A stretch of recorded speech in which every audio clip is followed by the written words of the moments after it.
Welcome to World Class Bullshitters, the epitome of pop culture. I'm your host, Jeff Hicks, and with me tonight is the one, the only, Dion Green. Baby, boys and girls, children of all ages, no matter what happens, no matter what I say, no matter how many times people replay clips of my voice, remember, at least I don't work at Netflix.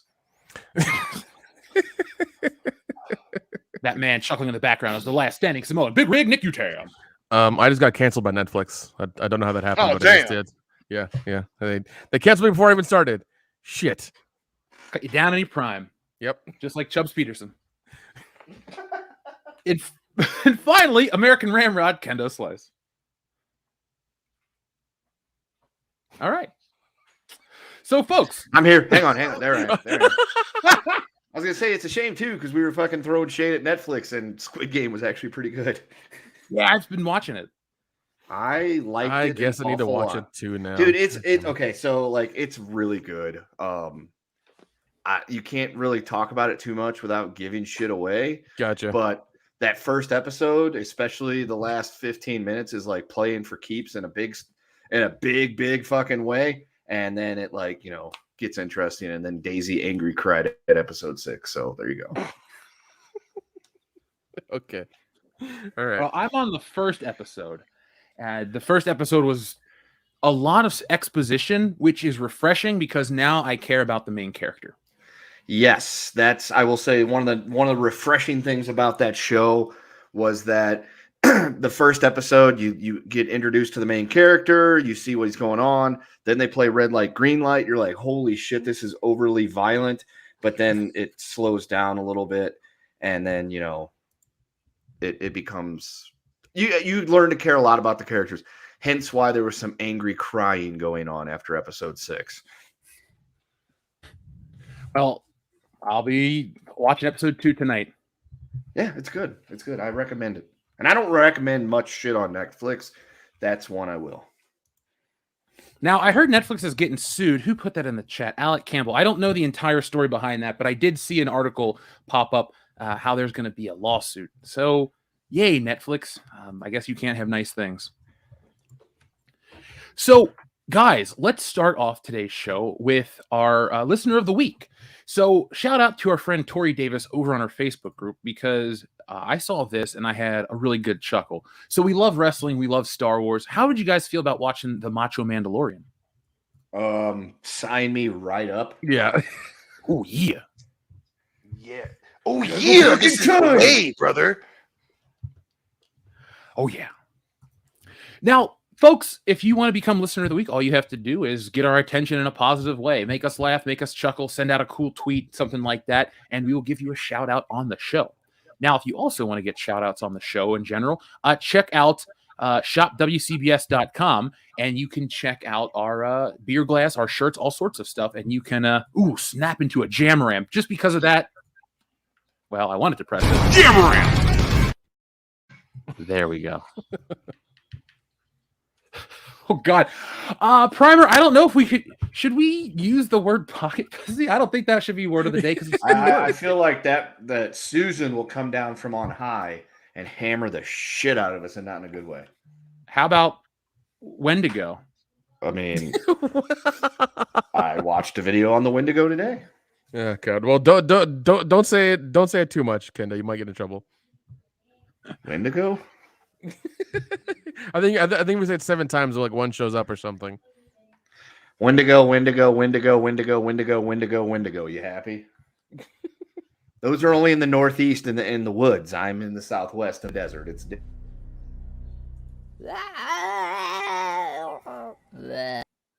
didn't even fit there. I know it didn't. Technically be a Wendigo, baby. Whoa. Whoa, Your mic you down, the buddy. kid from Pulp Fiction now. Whoa. Oh, well, Dion, it's no time to cower, but we got to talk about No Time to Die tonight because Turn your mic down. Holy shit. Yeah, dude, we're trying to have fun here, man. Is it that loud? Children. Yeah, dude. Yeah. You're peeking out, you man. fucking about to beat the shit out of your computer? What's the meme of the black dude? He's right in the camera's face. I said we doing a show tonight. God damn it. Yeah. Better. Yes. It sounds less hostile. Yeah. Fucking StreamYards. Anyway, thank you. Love you, StreamYards. Very good, Doug Keller. Word of the day, simp. I think it's a good word of the day. What do you guys think? Yeah. Let's do it. Let's do it. There we go. So, Kendo, word test, please. Let's see. Hot tub simp machine. A fistful of simps. For a few simps more. The good, the bad, and the simp. There you go. Yep, it fits. It works. All right, folks. So the word of the day is simp, as per Doug Keller. So Doug Keller, thank you for the super chat. We appreciate that. But there you go. That is the word of the day, folks. Typically, I found that the people that find the word simp the most offensive tend to be simps. So it's okay. I sounded like a turbine on a hovercraft being fisted by a Dalek. Yes, that's an amazing description of what happened there. You know what? Yeah, we'll just roll with that. That's fine. Yeah, That's entirely exterminate. Yeah. Oh, so guys, we have a couple fun things coming up. In about a week, we're going to be doing our Halloween drunk commentary. Yay, right, guys? Woo! Are we excited for Halloween Kills? Not as much as the people in that group. Oh man, I love the whole. Here's my top 5 Halloween movies, and they put Halloween Kills in there because I know I'm gonna love it. It's like, yo, the movie ain't even out yet. You can't say you're gonna put a movie in top 5 because never mind. It's not like they're putting it up on like Infinity War level. It's like the movie hadn't come out yet, but I know it's gonna be the best one. Well, no, you know what? The funniest thing is that people are doing that, and like their expectations are so high that whatever happens in that movie, they're just gonna be like, "Oh, this is it. Wow, this kind of sucks." Like immediately, it's gonna suck. That's not what's gonna happen. Their expectations are gonna be that high, and then after the movie comes out, they're gonna be all over there, be like, "Oh my god, it was so good. I have problems with it, and I didn't like it, but it was so good." It's like, shit, those guys. The movie was bad. There's these Nick. These are the people that keep beating the Rob Zombie Halloween drum. Oh Jesus Christ! I'm sure you've seen me in there constantly commenting on how they have I've problems. been going after it because you have to put white trash upside down. I can write it the right way, and nobody says anything to me. Well, hey, I do it because ETEP has been being put in Facebook jail a lot of times by typing that out. So I put it upside down just to make sure it doesn't get recognized and I don't get put in Facebook jail. So that's my alternative for it. He's also a massive recidivist. So that's very Just true. like the Blues Brothers. That's very true. So, guys, be on the lookout for that. That's going to be an experience, and you can watch it on Peacock. We don't promote. We're not here. There's no code or anything like that. If you want to watch it with us, awesome. If you want to drink with us, awesome. We thought we'd do a new movie for once that people might have access to, and you can hear our take on it right away. You don't even have to wait very long. So check that out next week. God, there's a lot of simp titles. I love it. Yeah, it seems to be a hit tonight. Yeah. Simp of the week. No. Thank you, Dion, for Lena Dunham. Man, the show is not even 10 minutes long. Well, he already hit you. He already hit you with the horse thing, and he's already mentioned Lena Dunham. I know. What the fuck did I do? Like, Jesus. Actually, Did Dion, Did you what forget changed- his birthday or something? Because he's coming at you hard. Yeah, exactly, man. Like Dion, did you? I got a day. Damn. Did you travel to California, penis Cheerios, and then travel back? Like, what happened, dude? It must have It was been. my shredded I wheat. didn't. If you think you saw me, it wasn't me. That's the second week of November. We're going out there. Dude, all joking aside, you'll miss Phil by a couple days. It's gonna be like I'm gonna have people out all the time for a while. Nice.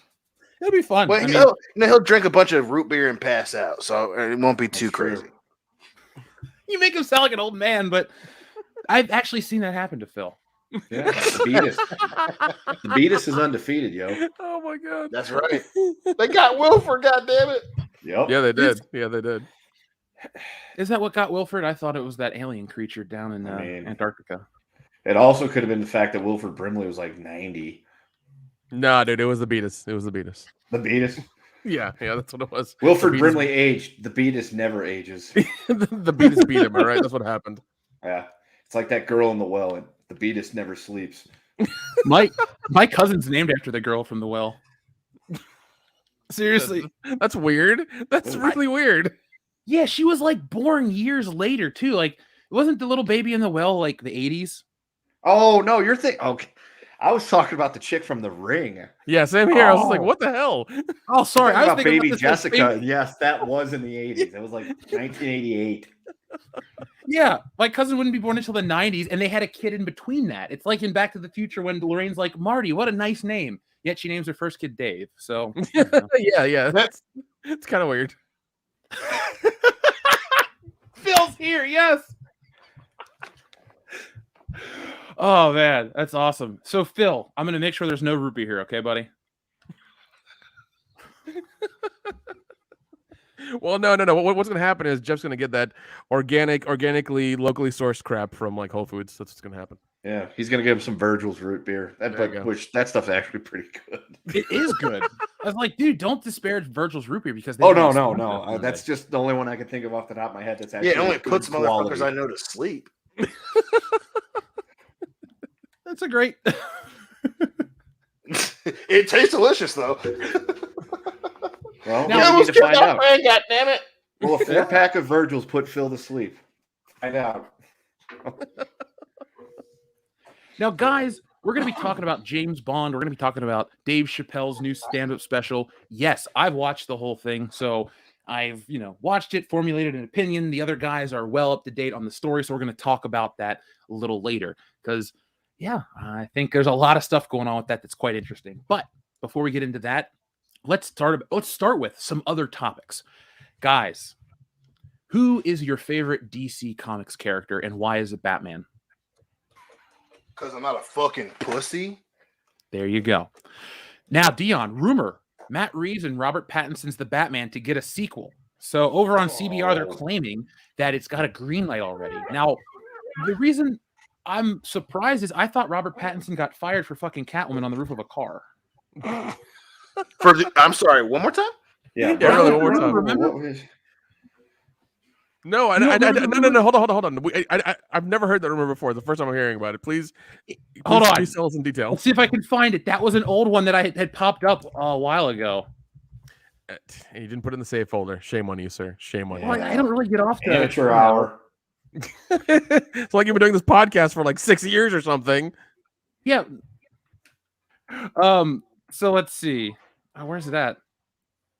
Yeah, here we go. Exclusive. Those rumors Robert Pattinson and Zoe Kravitz were caught having sex on the Batman set are utter rubbish. Like, it was a story at the beginning of the year.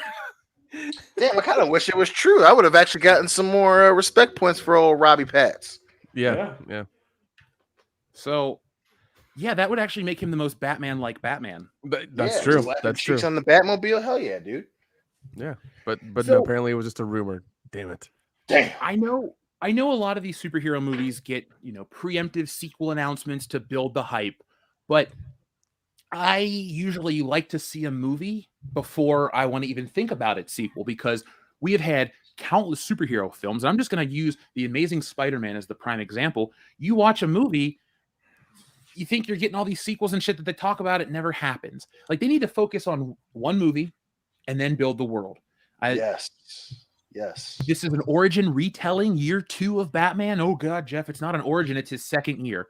What's any different from Batman Begins after he gets back to Gotham and perfects the suit? It's an early Batman. He knows what he's doing. We didn't really we watched him get taken down by the Scarecrow, and then he pretty much whooped ass the rest of the movie. So what's the difference? Right. Listen, you know how I feel about announcing sequels before the first one has even come out. That is 100% a bad sign every damn time. It's the same as, when TV shows, they've gotten greenlit for 2 more seasons. It's like, let the first one come out initially, and then let's see what the people say. Let's see what the fans say. If this is true in that the studio is so confident that they're going to go ahead and greenlight a sequel, like, from what I recall, something similar happened with Ghostbusters 2016. They had already greenlit a fucking franchise. And then there was, obviously they did come up with a sequel, but with Prometheus, there was supposed to be 2 direct sequels. And then my personal favorite, the hill that I will choose to die on, the hill that will make or break my commentary career, fucking Avatar. That movie came out in fucking 2008. 9. Motherfucking 13 years ago. Or 9, excuse me. Yeah, you're right. 9. And we're still waiting on 2 fucking two. What is this? Basic Instinct 2? Like we gotta wait 20 years before the sequel. Let the first it's like a fine wine. Sharon Stone gets better with age. Yeah, apparently. I mean, she still is fine, but listen, the new Bat Pat is not Sharon Stone. I'll tell you that right now. No, he isn't. Thank God. We would have had weird childhoods. I guess Dion did have a weird one. He was like, you know what? They're the same. That's a good point. Oh, I need to watch Total Recall. It's one of those 4K movies I got from Best Buy. Oh my God. I haven't watched. My father-in-law still hasn't seen that movie. Nick, I've gone kind of ham on the 4K horror for Halloween. Oh really? What all have you got? I know you showed me the first Halloween on 4K. What else you got?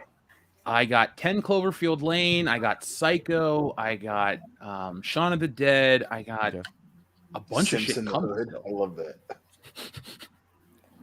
I like In the Simp of the Night. In the Simp of the Night. That's a deeper one. Carol O'Connor's the star. Oh yeah. Dr. Coffinails, did you go see Total Recall in theaters? What? No, there's actually a really good one by the Infidel, Natural Born Simps. That's a good one. That's a good one. Yep. Yeah. Simp and Mallory. Now, we'll move away from Batman because, it's going to happen. They'll probably make 10 more Batman movies before D2's even in college. But oh, jeez, man. Would you like to hear about a TV show that's coming out that literally nobody wants? Of course. All right, you guys ready for this one? Yes. Actually, hold on. Tell me a terrible idea for a TV show. Dion, you go first. A terrible idea. A fucking sequel to Vampire Diaries. That would be fucking terrible. A prequel to Supernatural. Right. Oh, damn it. That's real life. That hit too close to home, Nick. I'm sorry, Tiana. I had to. Son of a bitch. A prequel to Law and Order. Pre-Law and Order? So it's just Will it just still be Law and Order? It'd still be Law and Order, except for they're all in like the academy and going to college to get. You would have followed the characters. Okay. So basically, it would have been like young, sexy people just still trying to figure out what they want to do and just. Hey, Stapler came back. He's got his own show now. Law and Order: Organized Crime. Oh. How many versions of Law and Order are there, Dion? Currently, I think there's only 2. It's just SVU and Organized Crime because I think they ended the original Law and Order, but I mean total there's been like 7 because there was obviously SVU the original, there was Criminal Intent, there was one weird one which was like it was like Law and Order. Essentially, like they would tell the ending, like the actual ending at the end, where it was the person did it or didn't.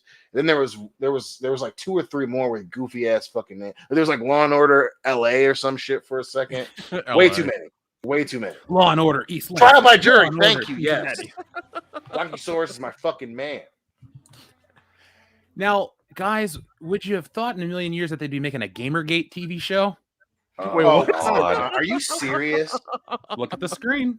Why? Oh, God. That is insane. Oh, Zoe, you're back. Who do they think is going to watch this? No one, guys. You guys ready? Such a bad idea. Oh my God. Mind Riot Entertainment will work with journalist, game developer, and computer programmer Brianna Wu for Gamergate, a series about her experience as a critic and target of the notorious 2014 online harassment campaign, for which the studio has opted life rights. In 2014, Gamergate's online campaign ignited a firestorm for its targeting of women in the gaming industry, which laid the foundation for current issues of disinformation and hate. Before QAnon, COVID-19 insurrection, there was Gamergate. Wu was among the targeted women, which also includes Zoe Quinn and Anita Sarkeesian. Dude, like that paragraph is heavy fucking handed. Like they're really making direct parallels to fucking January 6th and QAnon. That's insane. Dude, like, yeah, they're really running for a certain. That is such a buzz. This is such a money grab. It's not even. Of course, it's fucking Deadline. I should have known. It'll get canceled. It's not going to make it through the whole season. That's so bad. That's a terrible idea. Who's okaying this shit? That's a terrible idea. Who do you think is going to watch that? Not us. Zoe Quinn and her family, and Brianna Wu and whatever guy she's got chained up in her basement. That's And also, insane. and Edie Sarkeesian, because why not? yeah, She seems like she's because of course, if you do something like that, you got to have Anita Sarkeesian. No, we're not going to ask any Yeah, questions dude. about all She's the money you, she you, stole. you, you know she's but that's gonna cool. have she's gonna have a virtual watch party for like the pilot episode or some shit. You know what's gonna happen? That's I just can't so wait. insane. Yeah, dude. That's so insane. I can't wait to do something else that day.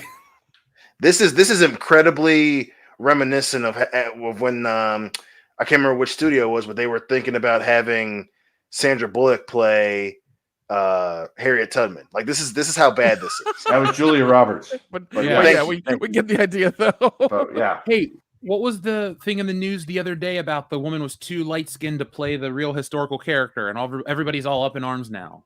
Like, wasn't there another one like recently? Yeah. Shit. I want to say it was a Rosa Parks movie. Holy shit, maybe that no, or a Harriet Tubman movie. Maybe it is a Harriet Tubman movie. I can't remember. We have to look it up because that just happened. And someone else wasn't, and then obviously what's his name that did Hamilton. He got in trouble for his movie coming out where he didn't have enough of the correct Hispanic Latino population. Is that really a concern? It's not a real concern, apparently. but the people who were complaining were saying that it was. Yes, Eddie, we are going to watch Halloween Kills live here. You won't be able to watch the film with us, but we'll have a drunk commentary, drunk watch along. So it'll be a party. We'll have fun. Primer, thank you, #running with Harriet. yes. I forgot about Never that. forget. Never. I literally just saluted my computer screen. I'm glad no one saw it. Oh my god. Zazie Beats, that's who it is. Thank you. Zazie Beats is playing somebody, and everyone's all up in arms that she's too light-skinned or something. But she's good looking. I agree. Let's see. Who was it? Oh, Stagecoach Mary. That's who it is. Who was it? Stagecoach Mary. Oh. Let's take a brief second away from that cancerous article about Gamergate and move over to this real quick, because I just want to read you a headline that truly, firmly plants us in the Twilight Zone. Netflix accused of colorism for casting Zazie Beetz as Stagecoach Mary. Oh my god. Which is hilarious because people were so excited that she was playing Typhoid Mary, or not Typhoid Mary. In Deadpool 2, Jeff. What's her name? Domino. Thank you. That she was playing Domino. Like everyone was super excited that she was Domino, and oh, how quickly they turn on you, right? I kind of want her to play Typhoid Mary now. In the biopic of Typhoid Mary. No. Typhoid Mary is actually a character in Marvel Comics, so I'm not completely off. Well, But no. yes, that's true. There is no way they would make her play Typhoid Mary, the historical Typhoid Mary, because I think she was white, and there's no way they would like not portray that by some like fucking Karen or something like that in Hollywood. They'd be like, Holy oh yeah, shit, this is dude, gonna be good. Dion. You actually accidentally had the world's greatest crossover, because this same website had an article about Typhoid Mary and why she's problematic. So you misspoke your way into a fucking crossover, sir. Listen, these motherfuckers. It's so easy to anticipate their next move. It's like playing chess with a 7-year-old. Wait, hold on real quick. It says, widely accused of racial insensitivity in season 1, Iron Fist is hardly the most sophisticated Marvel show. So why did it bite off more than it can chew by trying to reboot and rehabilitate Typhoid Mary? We've looked at her problematic origins from the comic. Is she really that big of a deal? Typhoid Mary. Boo-hoo. Of course. I didn't know she was a comic book character until right this second. Yeah, I know. I know her historically, but I didn't know she was a fucking comic book character. So Yep. She's got fishnets on. She's not a mutant. There you go. Yep. Did she go around spreading disease in the comic books too? I think so. I mean, have you ever seen another issue that featured Bucky after the 40s? No, you didn't. So, but let's actually get back to the topic. With a way cooler name, motherfucking Winter Soldier, bitch. My name is Bucky. No, it's the Winter Soldier. I kill motherfuckers because I'm so icy. Bucky, fuck all that. Fuck the 40s. Oh my god, you're always Bucky to me. You'll always My be my George Bucky, Dion. Oh, easy. No, never. Damn. So I'm not going to read about Gamergate as Buffalo, Jeff, but I will tell you a little more about this. The series will explore the origins of the widespread intimidation campaign from the perspective of multiple fictional people in the gaming industry, from executives to journalists to indie developers. Guys, if it's fictional people, all the narrative can be formulated by these people, no matter what. We'll never get an honest representation of what went down. We were all there. We all remember Gamergate very well. But they're going to switch. They're going to twist the narrative. This is the next level of Vince McMahon level bullshit. That's what I was about to say. Know, this is Vince McMahon type shit. Do we know which studio is getting it? Like where it's coming out? Is it just like, or like what place is getting it? It just says Mind Riot Entertainment will work to develop a show. They're not even that far yet. It says sorry, blah blah blah blah blah. For which the studio optioned her life rights. Okay, so it's just Mind Riot Entertainment is all we have so far. Okay. So they haven't found an actual studio yet then. No. Okay, will this get made? Hope. It depends on who wants to pick it up, but I can see AMC's losing Walking Dead. I can see them trying to make a play for it. Dion, we're closing out the 10-season epic of The Walking Dead. Up next, Gamergate, starring Anita Sarkeesian. Listen, man, they've been looking for that next cultural phenomenon, and I could see them mistakenly thinking that this is the big ticket. Why don't we just rename this show from Gamergate to Victimhood, the animated series? Because all this is going to be is I was targeted online. I was harassed. Look, somebody said something shitty to you. Boo-hoo. Somebody said something shitty to me. Boo-hoo. Guess what? It rolled off my back and I walked forward. I didn't make a fucking TV show about it because I'm a weak asshole. Yeah. Okay? People say shitty things to us all the time. And we keep on rolling. People that we liked, all the time. So just, we keep on rolling, man. It's not a problem. But I do like how Rusty Shackelford has found this. I'm pretty sure she has some skin in the game. Somehow I don't expect her to be an independent fact checker scrutinizing every minutia of this series. So, yeah, I think we're just about to have yellow journalism, the TV show. Who's excited by a show of zeros? Oh, God. No one. Dude, that's just such a terrible fucking idea. I'm guessing. I'm going to go put it out there. I'm going to say Netflix gets it. I wouldn't be surprised. Yeah, because Netflix seems like that kind of company that would probably be like, oh, they're doing this. It's ours right now. Like they're going to take it. Right. They're just trying to throw shit against the wall to see what sticks. Yeah, because they have less and less of the movies we actually love and watch all the time, and I'm just kind of like, it's getting really hard to justify your service right now. It really is. Really, it is. Jeff, there we go. As it travels away, we'll make that version. So, you brought up Netflix. Kendo, you're a little further than I am. You mentioned Squid Games we mentioned Squid Games briefly, but would you recommend it to everybody in the chat? Of course, it's very good. I just thought of Battle Royale most of it, but that's not a bad thing. No. Like I said, it's a good show that actually has a lot of like character development and tells an actually really good story. So I would recommend it. Now let's talk about the lawsuit really quickly. Netflix sued after Squid Game release increases traffic for Korean ISP. So Netflix is facing another lawsuit. South Korean internet provider SK Broadband has filed a lawsuit against the streamer to cover the costs of increased traffic and maintenance after the surge in traffic, a spokesperson for the provider said to Reuters. The surge in traffic comes as Squid Game dominates Netflix. The Korean language drama is on track to become the streamer's biggest show in its history. The lawsuit comes after the Seoul court stated that Netflix should reasonably offer something to the internet provider, and multiple Korean politicians have spoken out in opposition to content distributors who do not financially compensate internet providers for traffic booms, according to the outlet.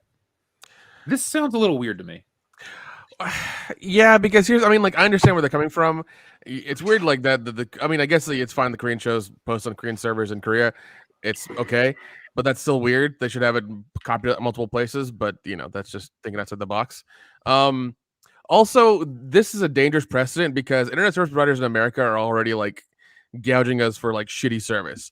If you do this and make them gouge Netflix and the VOD for even more money, it's going to be a problem. We're going to see the result of it in prices, more so than than anything else. Like they're going to raise the prices on us and than anything else. It's going to be a problem. So at the same time, I think this is from the other side, the internet companies gotta get their fucking shit together, So I mean, while I'm not a huge fan of suing those who are unable to handle it, but this is the type of thing where it's like, if you guys are charging people for this amount of shit, you have to be able to handle high traffic. So the other side of me is like, yo, yeah, go after them. If they're selling things on the basis of bandwidth and usage, and no, we're not throttling people. At the same time, you guys should be prepared for this type of stuff. So I'm almost, part of me is like, yo, fucking yeah, go after them. Make them prepared for these types of situations, because that's what they're supposed to be, prepared for these things, especially when they want to try and create monopolies on internet. So fuck it, go after them. yeah, that's true. Yeah, because we definitely need less monopolies for internet, especially in America. Because Oh yeah.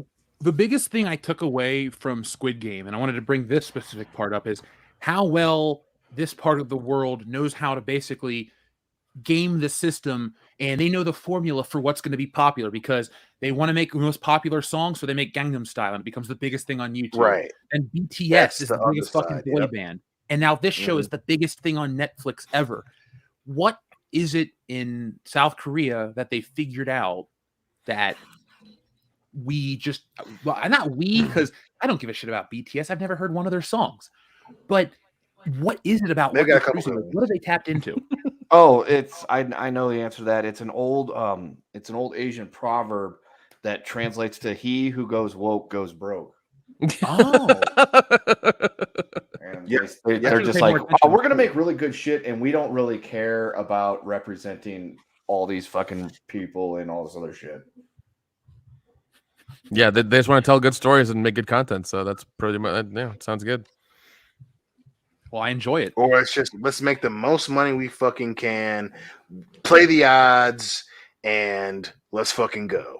And also, we'll sprinkle in some fucking violence. Mm-hmm. Oh, And by the way, those costumes will be extremely prevalent at the end of the month. Expect to see lots of people wearing those. Okay, all right. Wow, and it looks like they're really simple costumes as well. So I assume there'll be a lot of them. Yes. oh, And good. I think that will play to their strengths as well. The costumes are simple, especially in it being October and Halloween's around the corner. I mean, like, yeah, it's gonna happen, man. Yeah, it is. Nick, I'm gonna send you this video, by the way, I found of me filming all the 4K movies. I had intended to send them to you. You're like, yo, I got Evil Dead 2 now and all this other shit.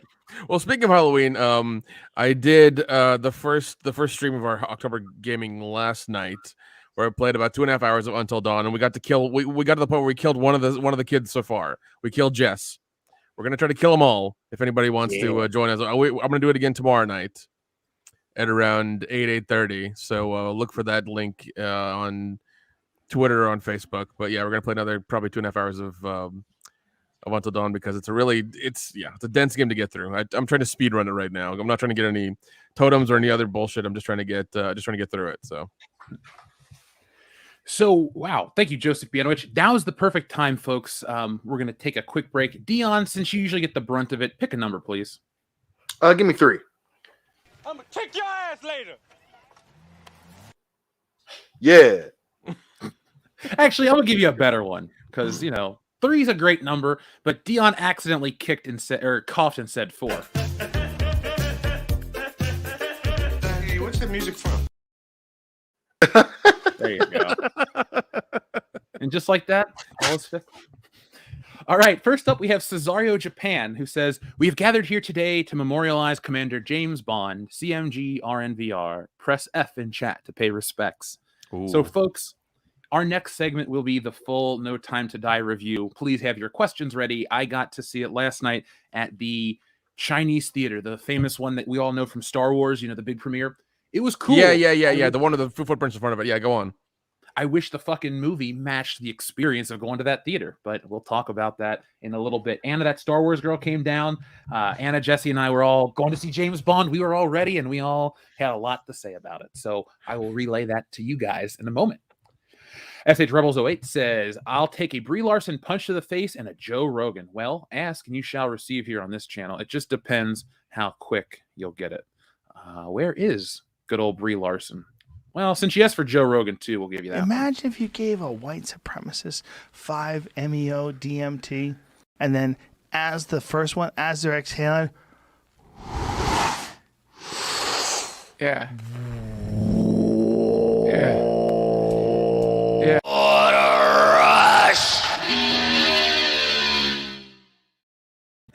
There you go. It's a trouble, right? That's a good one. That's a good I one. love Joe Rogan. Not really. And then up next, man.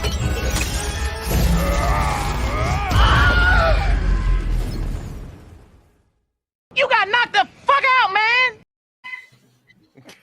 Always a good one. Always a good one. Especially with that haircut. oh, I can't believe she was in Shang-Chi, dude. Yeah, well, I mean, she was there for like a minute, maybe, but yeah, It was too much. I know. But like that's their movie to to officially kick off phase 4, man. That's where it is right now. So Samurai Vader has a question. He says, "Y'all playing Smash Bros? Can I join? They just announced a new character's name, Sorass from The Devil May Cry. I think if I win, Dion pays for the drinks." I don't played know, Super man. Smash Brothers with Dion. I think you got a challenge. Ooh, yeah, I'm not a fan, but yeah, definitely you could probably play with these guys. That'd be fun. We usually would come in 1 and 2, Dion, when we would play. If Dion would unmute his mic. Oh yeah, fucking 1 and 2, baby. There you go. There you go. And I knew he was coming through somewhere. Perfect. Thank you, Dion. But Samurai Vader, I'm not currently playing anything on the Nintendo. Not that I'm angry at my Nintendo. I've just been really playing the fuck out of Tony Hawk. I feel like a kid again.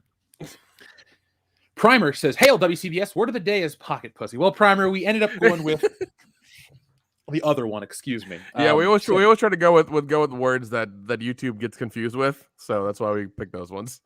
Also, too, that fact that it was 2 words almost is more than the fact that it was whatever. I didn't even give a shit about that. It was more that it was just 2 separate words. Yeah. Nico the Legend says, "Wendigo." Where? I have a Wendigo action. Yeah, he figure was somewhere. on the stream last night, asking questions, talking about horror movies, having a good time. Him and Mega Jetty 1, Cosmic Newt, Leo Red, Angel Straven, a bunch of other people were on there. So it was a good time. We were talking horror movies, watching the game, having a good time. Hell yeah, folks. Join us over on Twitch, and it's Schlocktoberfest. I'm going to work on some content this weekend to put up on Patreon and our soon-to-be members program. Bonus Halloween content to get you guys in the spirit of the season. I did find another list of horrible costumes for this year. If you want to do that one again, we'll do that tonight, or we'll do that for our thing. We'll Yeah. make that for the content. Yeah. Breadman Productions, happy birthday. And he says, it was my birthday yesterday. Got Red Dead Redemption 2 and The Terminator. Was wonderful. What movies would you guys share a birthday with? For me, it's Blade Runner 2049. Share a birthday. Red Planet with Val Kilmer and Carrie-Anne Moss came out on my birthday. Little Nicky too. So I'm that's awesome. I think Sphere came out on my birthday years ago, and that'd be a weird one to share. But I am, with Samuel L. Jackson, at the bottom of the ocean, so that might be okay. My birthday's the day after New Year's, so I don't think movies come out on my birthday. I have a really terrible one. I'm going to put an image of it on screen before I share it, but it's famous. Everybody knows this movie. Not only do I share a birthday with this fucking movie, the day this movie came out was the same day I was born. So October 21st, 1988, Jeff was born, and a little film called Halloween 4: The Revenge of Michael Myers, or The Return of Michael Myers, comes out. And so there's what I would share with you on my birthday film. Michael Myers had diabetes in that movie. Yeah. Oh God. You know what's bullshit about this movie? Besides it being terrible, Nick? What? This is the mask you get in the movie, right? Yeah. This is the mask that was on the damn poster. It was awesome. So imagine seeing this poster and then going to the movie and seeing that. It's not even fair. That's clearly the mask from part 1, but they just honey dick to you and just oh yeah, you're getting this one. It's no, we're not. They lost the part 1 masks. It's in somewhere. It's in someone's closet or basement in some box somewhere. They didn't lose it. Dick Warlock took it. Oh yeah, it's true. He fucking took it. I remember seeing that, a photo of it, not too long ago, and it looks so sad. Oh man. Doug Keller, thank you for the word of the day. Simp. Primer, thank you. Simp Royale, Quantum of Simp. No time to simp. Ooh, I I'm don't- sensing a theme. Yeah, I don't know if I would call Daniel Craig's Bond. I don't know if he simps in this movie. A lot of shit happens to him, and it's wow. Just wait a few more moments. Cesario Japan says Star Wars: The Last Simp. Doug Keller, thank you very much. It's saying, and Cesario Japan, thank you as well. Doug Keller says the Simp of Happiness, the Neon Simp, No Time to Simp, Simp of Solace, Dr. Jekyll, Mr. Simp. I like that one. Wait, I think we should do a comic, Dr. Jekyll and Mr. Simp. It's about some weirdo. Wait, no. online We already got that movie. It's called Fight Club. Oh, I love Fight Club. Yeah, that's what it is basically. Dr. Jekyll, Mr. Simp. That's Fight Club. His name was Robert Paulson. Yeah, and he didn't last too long. He had bitch tits. He'll try catching a bullet with his head. Didn't work out too well. Like a bat out of hell. He didn't make it. Samurai Vader says, I just uploaded a clip about you guys. Check it out. Could you send us a link to that, Samurai Vader? TLJ Screwjob, thank you very much. No time for simping. No time for simping, Dr. Jones. No time to simp. No simpy. No simpy. All out of simpy. All out of simpy. No simpy. He's fat. Well, Kendo, I have some good news for you specifically. Oh. You've been upgraded. Oh. You remember our favorite account, Kendo Sucks? Sure. The one with the lawyer photo of you from like 1993? Okay. Well, you've been upgraded from Kendo Sucks to Kendo is okay, I guess, with a super chat that reads, at Kendo, you're okay, I guess. Only stepping forward, baby. Let's move forward. Kendo's okay now. Hey man, it's a win's a win, okay? A win's a win. That's right. We're taking W's out here. That's fine. Whatever. Thanks for listening. Yeah. I mean, Zach, yeah, they're listening. You're pretty okay. It's a factual fan base. I respect that. God. Zach Z, thank you very much. Simp, Fat Boy Simp. Simps 2, hardly simping. Hardly simping.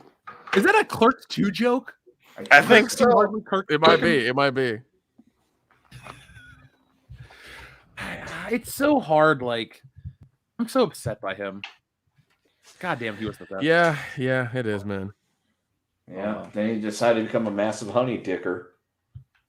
It's not massive. It's tiny. We're all disappointed.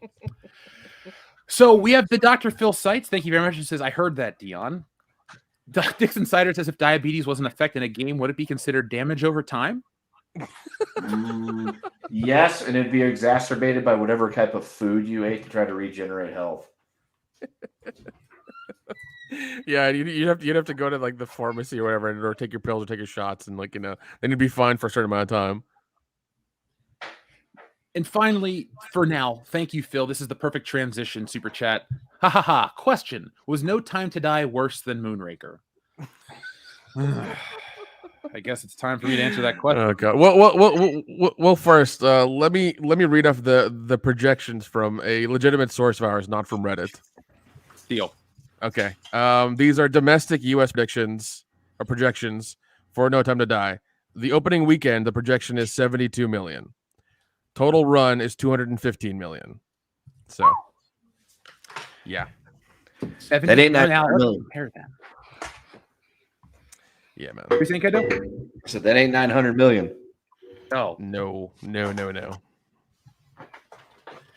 Now, let's see. You said it would be 207 million for the total gross world or domestically? No, 215 for domestic gross. Yeah, for total run. Yeah. Damn. Now, that's low, but that would still make it the #1 film of the year in America. Right now, according to Box Office Mojo, Shang-Chi is sitting at the top with 207, excuse me. Then Black Widow only crossed 183. F9, Fast Saga, 173 mil. A Quiet Place Part 2, 160. And to close out the top 5, Free Guy with 118 million. That was a good movie. That was a really good movie. I really enjoyed that. That was fun. The theater. Did you watch it, Dion? Free Guy? Yeah. Yep, sure did. What would you give it on a scale of 10? I give it a solid 8. It was a great fucking movie. Yeah, 8. Space Jam was how you don't do cultural references. Free Guy was how you precisely do cultural references.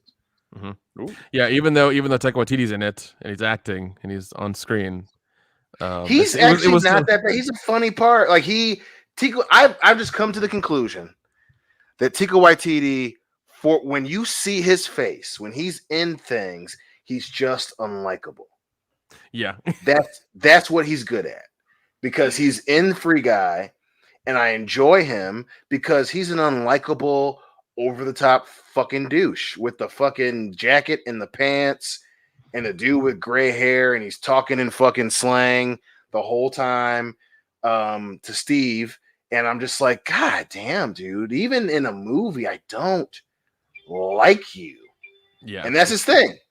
That's just he is the Shannon Doherty of movies right now. Oh my God. Am I wrong? Am I wrong? No, that's a beautiful reference, though. That's a beautiful. It's just, and I'm gonna enjoy him as I can. He's just unlikable, and he's not the best part, obviously, of Free Guy. I still think that Dude is the best part of Free Guy, but it's great. It's fucking great. I love that movie. It's a solid 8. Fucking, we got Captain America and that bitch going, oh, son of a bit. Like, that's just hilarious. I love it. Oh man, yeah, it was a fun movie. It was so much fun. It was so good. It should have made more money than it got, but I'm glad it's doing pretty well. So at least it's top 5. Yeah, it definitely was kind of the true kickoff. I know that Snake Eyes wanted to be the movie kickoff for the summer, but Free Guy was that movie off. Dude, nobody watched it because I think I went and saw it, so I'm part of the group that did see it. It is such a motherfucking G.I. Joe movie. Holy shit. Oh, really? Yeah, it is a G.I. Joe movie through and through. Dude. Like, you thought that it was going to be really, like, finally, okay, maybe they'll get this G.I. Joe thing down. It's better than the other two, but not by much.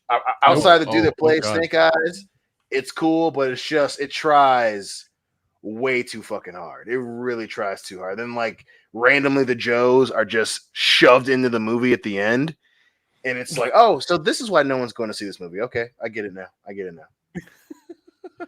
So, Dion, I was on a plane. I went to a wedding last weekend, and I turned off most of Snake Eyes because it was shitty. But you know what? I did sit down and commit to watch and really enjoyed it. Was Bad Boys for Life. So Nick, what did we say, Nick? That movie was the fucking. It's a kung fu movie storyline. Yay or nay on that, Jay? Yeah, yes, it is. Yeah, exactly. That, and 100%. like that's why I didn't like it, because I mean, like the first 2 movies are pretty much the same, except like one is like just obviously the building of the world. 2 is like, okay, we're taking Michael Bay to like fucking 11 now, or explosions, fucking dead bodies full of drugs, going to Cuba, all this stuff was like up to 11, and then like part 3 for me, anyways, I was kind of like, what did you do? This is a left turn. I don't like it. Listen, I liked 3. I really did like Bad Boys for Life, but just the storyline was just a kung fu movie, and as much as I enjoyed it, I was like, this could have been way better. Like, you sacrificed Joe Pantoliano for this. Yeah. But I still liked it a lot. I liked it a lot. The ending is so ridiculous. That's why I liked it. Well, Joe Pet, whatever his name is, he's on Tacoma FD now, so he's fine. He's doing good. Oh yeah, I'm okay with that. Hey Nick, have you ever heard of a movie called Sundown: The Vampire Retreat? Or The Vampire Retreat? No. It's a horror movie that I had never heard of. It stars David Carradine, so I thought you should watch it. Now, James Bond: No Time to Die is the 25th James Bond film.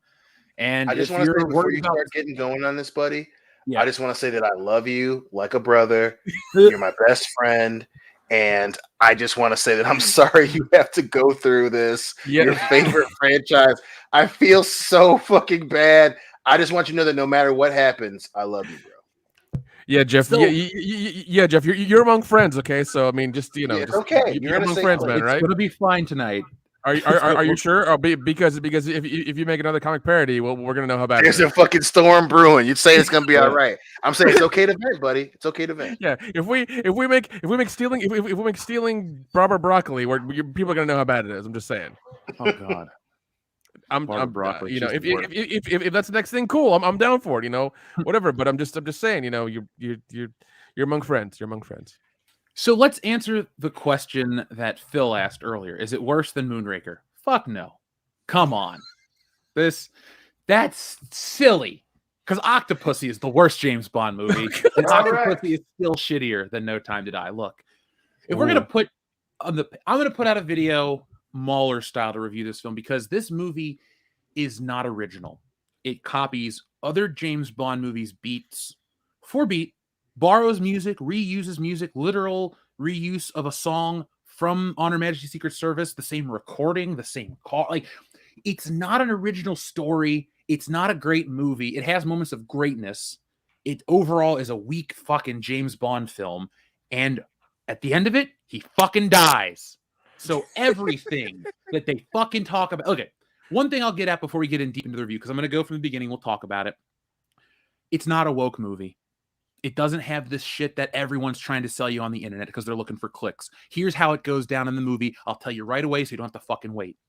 In the movie, James Bond is no longer 007. The way it shakes down is the opening happens, and then it's 5 years have passed, and you see the inciting incident, and you find out that there's a new 007.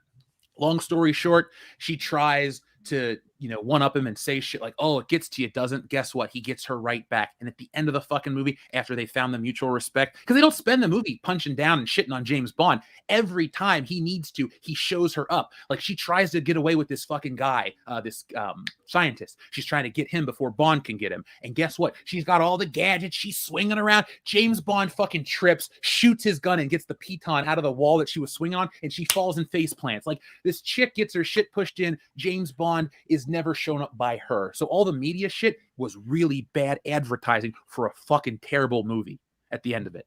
But that crap about that specific character, she actually goes in the movie and says, you should be 007. And like, everyone just goes, yeah, you should be. Because the movie addresses it the entire time. Where were you? Why weren't you Bond? Or why aren't you 007? Like, the people in the place keep calling him 007. And my favorite line is, she goes, that bothers you, doesn't it? And then Moneypenny comes in and goes, all right, she says something like, you need to go into the office. And Bond goes in, she goes, just him. And then Bond looks at her and goes, that bothers you, doesn't it? And like, she just does get her shit pushed in, and she's not really there to put James Bond in his place. James Bond kind of self-assassinates in this movie, and it's pretty fucking lame. Oh, poo. So, I mean, I enjoy saying, I told you so on some stuff, but at the end, it's just, well, Dion, would you like me to volley back with another I told you so? That leaked script that everyone talked about from years ago with his daughter, that's the fucking movie. That's the movie. Oh, shit. That's really? I swear to God, when the little girl shows up and she's like, oh, Matilda. I'm like, wait, Matilda? That's the fucking script with the boat at the end. That's the fucking movie. So there you go. Like, a lot of that shit that we had read, it's there. Damn. So let me start from the beginning. Guys, do you have any questions before we actually talk about this film? He's got so one of his kids actually shows up. Like, apparently he wasn't fucking sterile. Nope. The rope thing didn't work in fucking Casino Royale. God damn it. I'd like to point out that I called it. You did. You did call it. You were right. Thank you. Yeah. Fuck you. I was right. In the words of the late, great Razor Fist. Late, great shit. He was on the show this Tuesday. It ain't that late. But yeah, by the way, I listened to most of that. Dude, that was a lot of fun to listen to. You guys were trying to end it, but you kept like getting into more and more topics. Yep. He's always good. Always good to have him around. Hell yeah. Nice guy. I want to hear what he thinks about this when he sees it, because he loves Roger Moore, and we were talking about James Bond in a much different way, but it's refreshing. I don't know if you heard this part, Nick, but we all love Live and Let Die, so it's a nice crossover. Because Live and Let Die is a blaxploitation movie, but with Bond in it, you're basically like, I love those two things, and you did it perfectly in this really awesome movie to mix those two together, and it's one of Roger Moore's best movies. And it's dude, fucking love it. It's so much fun. Good. Yes, it is. So No Time to Die starts with the traditional James Bond gun barrel, except, okay, fine. Humor me for a second. When you think of the gun barrel, Dion, what's the most important part of it? The gunshot, where the blood comes down and it drifts to the side. Thank you for being the first person to answer it, because they took that out. Oh, come on. You've got to be shitting me. Yeah. From the jump, it's wrong.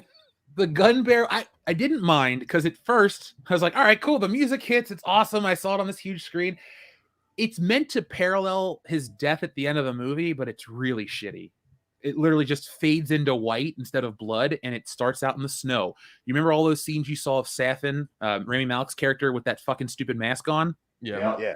That's just like the opening 5 minutes of the movie. That he is a shitty. Okay, he's a wonderful actor and a really good villain with a shitty script. Like he's not. There wasn't enough about him in this film to make his villainous plot like for us to care about it. Like in other movies, when they say like, I want to do this, and they give you a reason why, like this guy's reason why is fine, but they don't spend enough time. That's what I mean to say. They don't spend enough time with him on screen to care. Yeah, and that makes me feel bad because Rami Malek is really talented. He's very diverse, and he's a really good actor. And the fact that he's like the bad guy in this one, I hope, and you can answer this question or not, that he hopefully survived the movie and he can be in the next one whenever they do that. Okay, fuck. Dude, I'm just going to answer this. James Bond, the series is over. Like, this. What? The Daniel Craig era of James Bond is over. There cannot be a continuation. No. Say that. Don't say the series is over. You fuck. I had a heart attack, goddammit. Calm down. Nick was like, I'm quitting the fucking show. I'm done. It's like, fuck it. I'm out. No, series ain't over. It's going to be back in a few years with Lashana Lynch as 007. Oh, God. Well, she does give it up in this movie, but... Apparently she's getting it back because the one she gave it up to, he did. Okay, so the opening is, you've seen the opening in the trailer. It's cool. Basically, what that does is it links Safin to Madeline Swan. Madeline Swan is really... This is a James Bond movie, kind of, but a Madeline Swan movie just as much. Oh, boo. Now, for those who don't remember, Madeline Swan was Inspector. That's the woman James Bond fell in love with. She is the daughter of Mr. White, that douchebag from Casino Royale that had Vesper killed. So it's this whole big soap opera. James Bond has a speech about love in this movie. James Bond, a motherfucker that, you know what he did in Dr. No? He was bad. He slept with Miss Tarot. I want to go out for dinner. He fucking tricks her, puts her in the thing, and then there's a cop in the car with her, and they fucking bust her ass for her working with Dr. No after he slept with her. It was a slick move. It was a dick move, but it was a James Bond move. Yeah. Now James Bond cries. Like, he cried in On Her Majesty's Secret Service. Not a problem. Your wife just got shot in front of you. No. Well, yeah, that's fine. That's entirely fine. It depends on how much insurance you had on her. Like, oh my God. I'm sure Jeff Bezos will smile. What was 6 or 7 figures? Oh my God, I can't believe it. I gotta cry harder for more money. So the movie then picks up in what is it? Or in Italy, I think. So, or Matera. Where is Matera at? I don't want to be.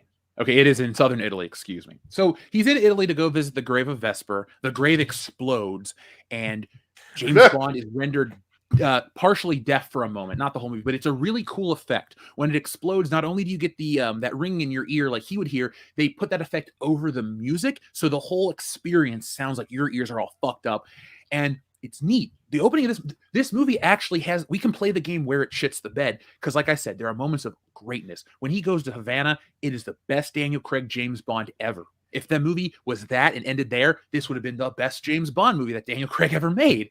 No, it wasn't. They found a way to shit and ruin it. He goes to Cuba again. I think I remember another Bond a few years ago who went to Cuba as well. For genetic reassignment or whatever you want to call it. Well, funnily enough, a genetic reassignment happens in this movie in Cuba. Really? You don't say. I swear to God, I just made that connection. You said that they were copying stuff, man. He should have went to jump up. Okay, hold on. I gotta turn on my camera for my facial expressions. Move Dion up in the lineup here so we can see him. So I gotta see. You gotta have my facial expressions when you the rest. Is that a of Raw this War because... t-shirt? Yeah, it is. That's a bitchin' t-shirt. I want one. I gotta buy one. Hey, yeah, Dion, baby. Turn on my camera. This is what. Yeah, because I feel like we gotta. Obviously, I'm still gonna go see it tomorrow, but I want to get your take on it. There we go. There you go, Dion. I've been waiting for months from Japan. It's finally here. That looks fantastic, dude. I'm excited as hell. Is that Mayfix? Is that a Mayfix? Yeah, it's Mayfix. So now I got Wolverine, Gambit, and Cyclops. I'm gonna get the whole X-Men. Well, the Jim Lee X-Men team. Yeah, Cyclops. I'm waiting on my steel box Wolverine. It was fourth quarter 2021, so we'll fucking see. Now, to those who are out there patiently waiting, back to the film. So after the explosion happens, Bond is discombobulated, and as he's trying to regain his senses, a car is about to hit him, and he has one of the coolest moments. James Bond doesn't know what to do, so he just dives behind this little like cement partition. The car flips over. He starts to regain his senses, and a really good action scene starts. He eventually gets back to his Aston Martin, and the opening, or that scene in the trailer where he's trapped with everybody and they're shooting his car, and he's like, "Why don't you fire the weapon?" Right. Yes. The reason behind that is Bond gets attacked by Blofeld, thinks Madeline betrayed him, doesn't trust her. So he's standing there like waiting. He doesn't care if she dies. He's just really waiting. And I think he's trying to look at her face and, get a tell from her. So he eventually saves her. They drive away, and he puts her on a train and says, "You'll never see me again." And the door closes and the credits roll to the worst song since the last one. Billie Eilish's "No Time to Die." Oh, it's rough, but we get through it quickly. Even the credit sequence is nothing special. Well, then we get to this scientist who gets kidnapped by Spectre. What Spectre is trying to get, and the weapon in this movie is pretty cool if you don't think about it too much. It's a little uncomfortable, not uncomfortable, but it's a little fortuitous how. Wait, hold on. Is it the nude bomb? Is that what it is? Is it the nude bomb? It's kind of like what we're going through right now, pandemics and shit. It's okay. No, wait. You said what we're going through. It's like it's a woke bomb. Oh my god. Woke bomb, yeah. Well, not that bad yet. What it is it's a weapon where nanobots will attack your system and kill you, but the only way the nanobots can kill you is if it's targeted to your genetic code. So you see Spectre kidnap this scientist, and he is right before he gets kidnapped, he gets a phone call from somebody, and it's Rami Malek's character. And so Rami Malek is trying to set up the takedown of Spectre as revenge, because you learn that Rami Malek's family was murdered by Mr. White and Spectre. They were poisoned. And so Rami Malek is on this revenge kick. And so after they get the viral weapon, you run into James Bond, and Bond meets Felix, and they go to they're in Jamaica, and they talk. And first Bond turns down Felix. He says, "I don't want to help." And so then Nomi, who's Lashana Lynch's character, comes up to Bond and tries to offer him a ride and take him home. And you think it's some random girl going to want to bang him, but Bond's onto it the whole time. Like, if you're worried Bond's getting honey dicked by this chick and duped, he knew the second they walked in what was actually going on. And it pissed him off enough that he wanted to work with the CIA instead of MI6. So Bond goes to Havana with Felix. Oh, that's how they have Felix in it? Felix dies. Oh, god damn it. I like the Felix character, and I really like Jeffrey Wright. That sucks. I thought of you when he died. His death was more emotional than James Bond's. When Felix got shot and died, I went, because I didn't see it coming, and it was like really brutal. It wasn't like overly brutal, but it's like he's like, "You lost a lot of blood and all this shit." And like, Felix knows he's dying, and you see James Bond trying to save his friend. He actually refers to him as his best friend in this movie at some point. So like, he's watching Felix die, but that's later. Hold on. So anyway, they go to Jamaica. They have the best action scene of any of the Daniel Craig ones. It's a shootout in a nightclub, and Bond's in there trying to get the escaped scientist. And what happens with that is Lashana Lynch is going for him too, and all hell breaks loose. So they're both fighting over this scientist, and Spectre, who's hosting this party with the scientist, lets the nano weapon off. And all of a sudden, you thought it was targeted for James Bond, but at the last second, that scientist had changed the genetic code, and it kills all of Spectre. And James Bond stands there and watches Spectre's face melt off, and he shoots his way out of this building. The whole gist of this is M helped develop this nano weapon, and he's trying to keep it secret. And Bond knew about it, and that's why Bond wanted to help other people, not MI6. So like, it was. So this is, oh god, this is really convoluted. It's really like deep, like he's deep undercover, like real deep. So after the Havana escape, they get on a boat. Felix dies. I'm not trying to spoil every little detail. There's some more shit that goes up, but Felix gets killed. They move on. They go back to London, and Bond goes to meet Blofeld in prison. He wants to talk to Blofeld about this shit. So And Blofeld was still calling the shots from prison? Yeah. Oh, yeah. And then he goes to visit Blofeld in prison, and Blofeld dies. Okay. They kill off all the iconic characters in a row. It's really hard to enjoy a movie. Very, yeah. So this is very Star Wars sequel-ish. Yeah. Wait, hold on. So they're killing off the iconic characters. It also sounds like they're killing off Spectre. So Spectre no longer exists. Spectre's gone. Listen, any franchise that reuses the whole everything that has a beginning has an end. Now that's a harbinger for not great times.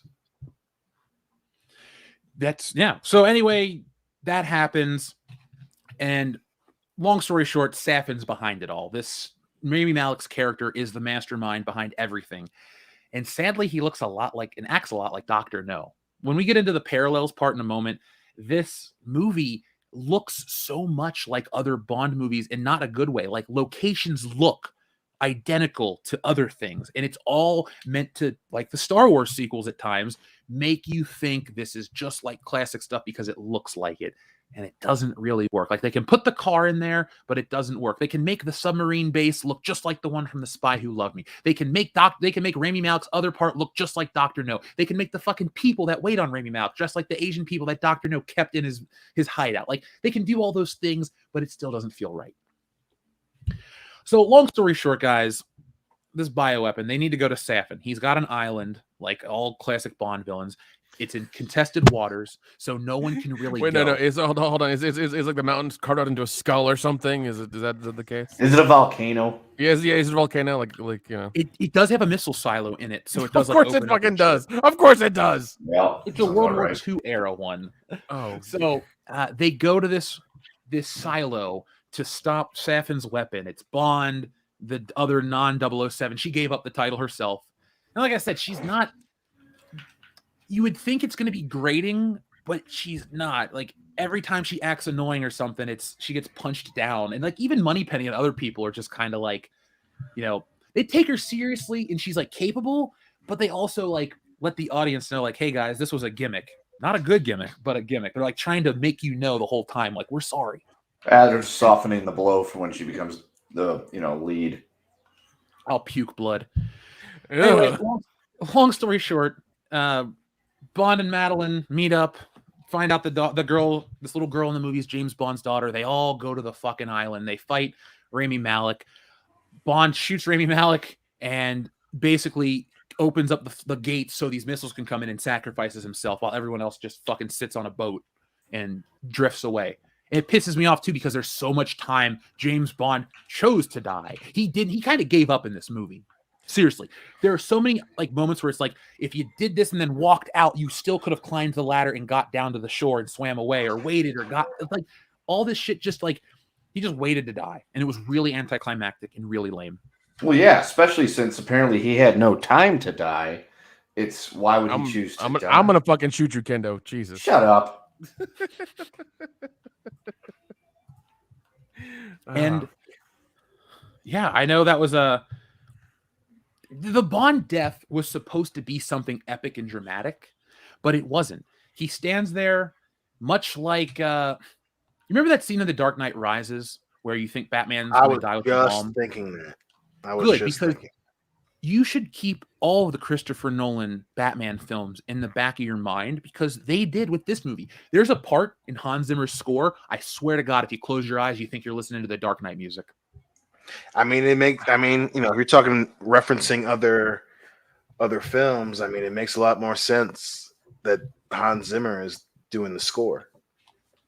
Yeah, and overall, he does a really good job. There's a lot of traditional Bond fanfare. No Time to Hans Die Zimmer. Theme, yeah, he's one of the best working today. But there's a little more movie. So after Bond dies, you have the aftermath at MI6 and a fairly touching speech about how some people can't wait through life. They want to live it. And then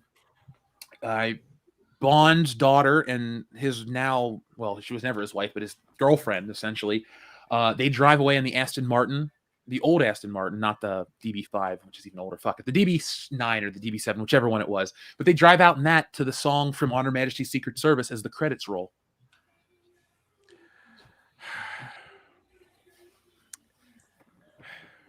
I'm glad I'm saving my money. And not Yeah, I'm going to good. see this. Yeah, me too. No, I'm still gonna I go was see. gonna I'm hoping that in the back of my mind, I'm hoping that it's early response that you're feeling. I'm glad that it's not. My whole thing. I thought it was gonna be Moonraker bad. It doesn't sound like it's Moonraker bad. No, not at all. But that's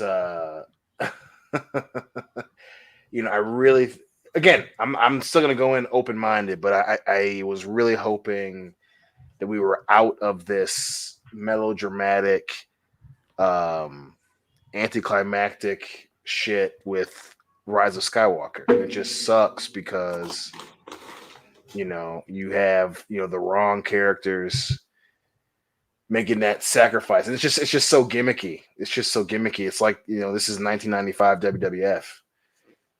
So it's kind of That deal. Yeah, that's just like I said. I'm still gonna go see it, and if I feel like you're wrong, you're wrong. But I don't know. That's just so. That's just. I get that you wanted to put a finale on Daniel Craig's Bond, but this is just very. This is very CW. Very CW. It's so melodramatic, it hurts. Honestly, it's like even the action scenes are sandwiched in between these romance and drama moments that aren't even romantic nor drama filled. I have no emotional connection to James Bond and his daughter. Like, it's not even cute in the movie. He cuts her an apple and she just kind of looks at him, and all she wants is her little rabbit, her doo-doo, which is kind of funny on its own mark. But it's they fucking borrowed a moment from Con Air. Put the bunny back in the box. They didn't say it, but like Bond found her bunny. Like, how Cameron Poe is so protective of the bunny from the little girl? Yeah. That's how Bond is with the bunny towards the death. Like, God damn it. The outfit he's wearing right here in the picture is what he wears at the end of the movie. That all the action scenes you've seen where he looks like this, that's it. That's the end of the movie. And like, Craig has no emotions. He tries to act in this one. It's weird. Oh, you know how they get James Bond's DNA in this movie for the bioweapon? Oh, Jesus. They stole his toothbrush. Huh. That's like something they do on a bad cop show. Yeah. Yep. So that was No Time to Die. It was better than Quantum of Solace. Well, that's not saying much. That's it, though. If I have to be nice, it's better than Quantum of Solace. I will watch Casino Royale any day of the week. I will watch Skyfall and Spectre some days of the week. Well, okay. I watch some of these movies sometimes. This one, I don't want to watch. Would I recommend you go watch it? Let me give you this review, this version. If you're a longtime Bond fan and you see every other James Bond movie, of course you should go see this to keep the tradition going. Are you going to have a good time? Yeah, at times it's awesome. There are times where this movie, there's a car chase where Bond is in this SUV being chased by other SUVs through this I guess it's like the foothills of a mountain or something. So it's rocky and shit like that. And I'm sitting there thinking to myself, this is what a modern James Bond movie would look like, because it had a lot of the hallmarks, the classic feel. Like there's so much of this movie that like knows what it wants to be, but it's like one of these weird conflicted college kids that doesn't know who they are. It's like, I'm this, I'm that, I'm from the past, I'm from the future, I'm this Bond, I'm that Bond, I'm considerate, I'm like, fuck. I mean, actually, this is the only Bond movie where he has one woman, Madeline Swan. He's so like burned by her that he perceives with anybody else in this movie. Oh God. There's even a point where Bond is meeting up with the Ana de Armas's character. She's down in Cuba. She's an agent, and she brings him his tux, and he thinks she's trying to sleep with him, and she's like, "Oh no, not that." But you'd think like she was gonna sit and make fun of him for it. No, it was like it was a funny scene, and then they have like really great banter. It was legitimately. I was bummed out when she was like, "I'm leaving," and that was the end of her story. Like, she was the best woman in this film by a mile. Because Lea Seydoux, all she wanted to do is stand there and stare. So she looked so sour. She looked like sad Scarlett Johansson the whole movie. Well, she was in a Mission Impossible where she played like, you know, the bad guy for a minute and then gets kicked out the window, I think, or something like that. So, God. So, is there anything else you guys want to know about this Bond movie before we see what the audience has to say about it? Nah. oh, No, God. like I said, I'm going tomorrow to watch it. So Yeah, I'm going to save my money. I'm not going to watch it. But I'm happy to hear that they didn't punch down, because that was my whole worry. It's like there's going to constantly, like, he's going to be the punching bag of the movie. You're like, it's going to be like, oh, you're a dude, and da da da da. So like, okay, I'm happy they're not doing that, but still, it doesn't sound very. I bet you there's original an alternate cut where he is. I would believe actually, that. Actually, that's something I was going to ask. Could you ever tell if there were like reshots? Could you ever tell if there were like, you know, inconsistent things and in what they were doing? I'd have to rewatch it. I'm sure he looks different in certain shots, and I'm sure if I paid closer attention, but what I was focused on, it wasn't as glaring as, say, Fan Forstic, where Kate Mara's wig is clearly a wig. So you know what this movie is, where its shortcomings is in the writing, but it visually looks great and it looks finished.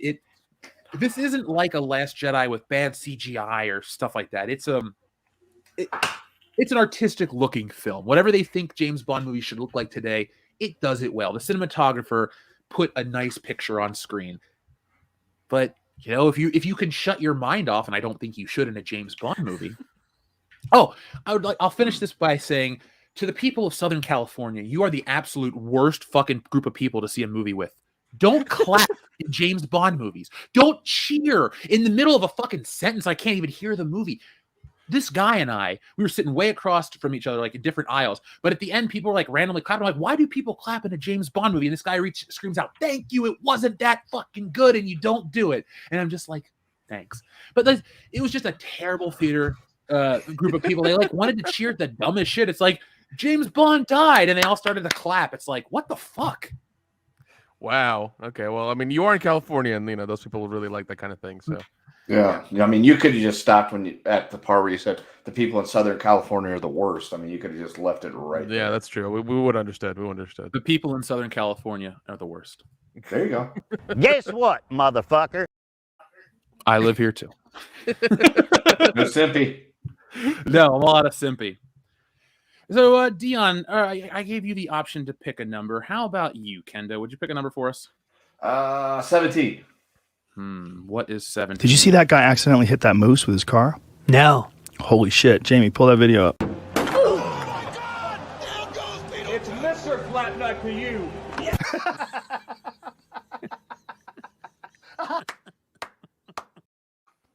That's how they should have killed Bond. Okay. Jeff Jarrett. Don't give Jeff Jarrett any more fucking Jeff Jarrett screen just comes time out than of he already nowhere and fucking just got. smokes him with a guitar. And with his Mr. little Flatnuts. Tennessee brain. Be nice. Nick's got a little Tennessee brain too. No, I don't. Even though I was born and raised in Tennessee. No, not really. It's fine. Hey, 16-bit mascot, don't apologize. I'll just go back to Ohio. He wants to laser cut it off. Let's see. I've only really played Bond games. Any chance of a list of Bond movies for viewers to get their feet wet? Medicare, we'll talk about that in a moment. After we read the super chats, before we get into the next segment, Kendo, would you just remind me? I'll pull up the list myself, but if you remind me to do the list, and we'll let the audience hear that. Oh, our top chosen list thing? Well, what we'll do, folks, is if you want to watch that, Because I said watch the just video. watch the video. But we'll each give you 2 recommendations personally. How's that? That works. I like that. Moonraker and Octopussy. No, don't watch those. Yeah. Time Warp Drive, I wouldn't call it a good film. I would call it an okay movie that has moments of greatness, stupid moments. If you have to watch this movie as the end of this saga, this 5-film arc, it's not great either. They do a decent job tying, Mr. White into all of this stuff, but that feels like an aftermarket move. It's like, oh, we got this old guy, we can write this and that.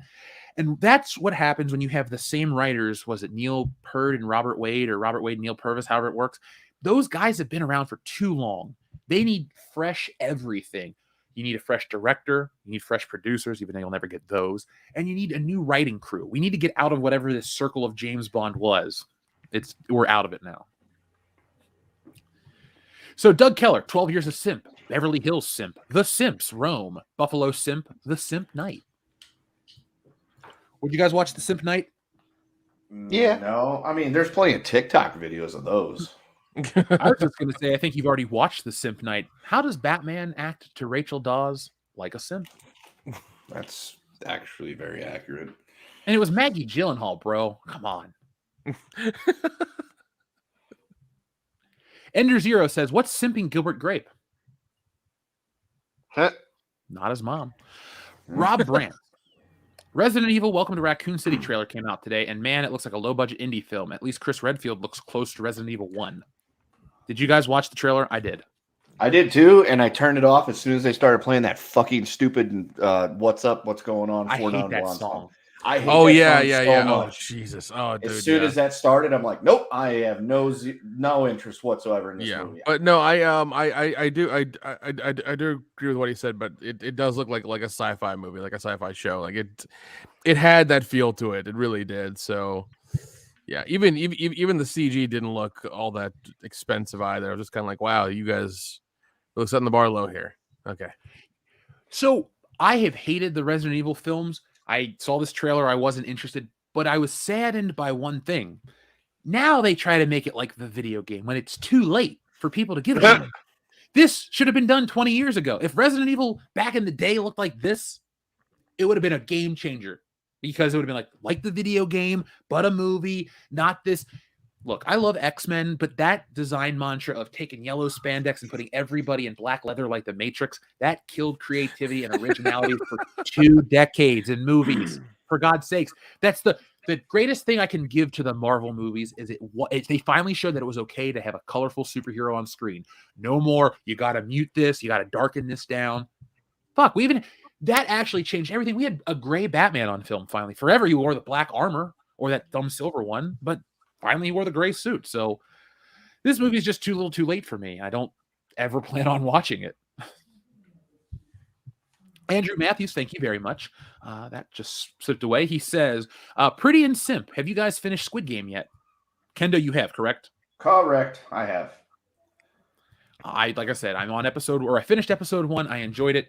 I will talk about it more when I finish it.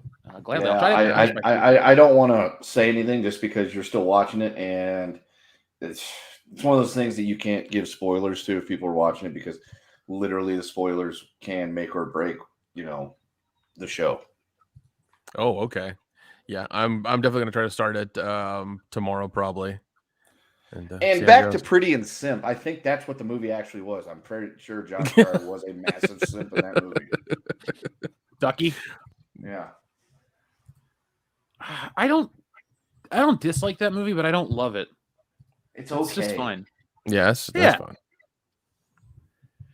Up next, we have our friend Adam Wofford who says, I like how we are living rent-free in their head almost 10 years later, waiting, brain power, still thinking about us and trying to milk it. That's in regards to the Gamergate TV show. Yeah. It's sad. Yeah, they're really late to it apparently, and they don't. They just think, oh yeah, this thing's so relevant. We're gonna make a show about it and make billions of dollars. Like, no, you're gonna, DOA, man. It's just so late to the party. Oh yeah. Extremely, but that's usually how this stuff is, man. Because you have to convince these people that it's a good idea, and then get it approved, and then get all the actors and get all the scripts written, and also their bullshit. By the time they announce it, to the world, it's like, oh, we don't care about this anymore. Good luck.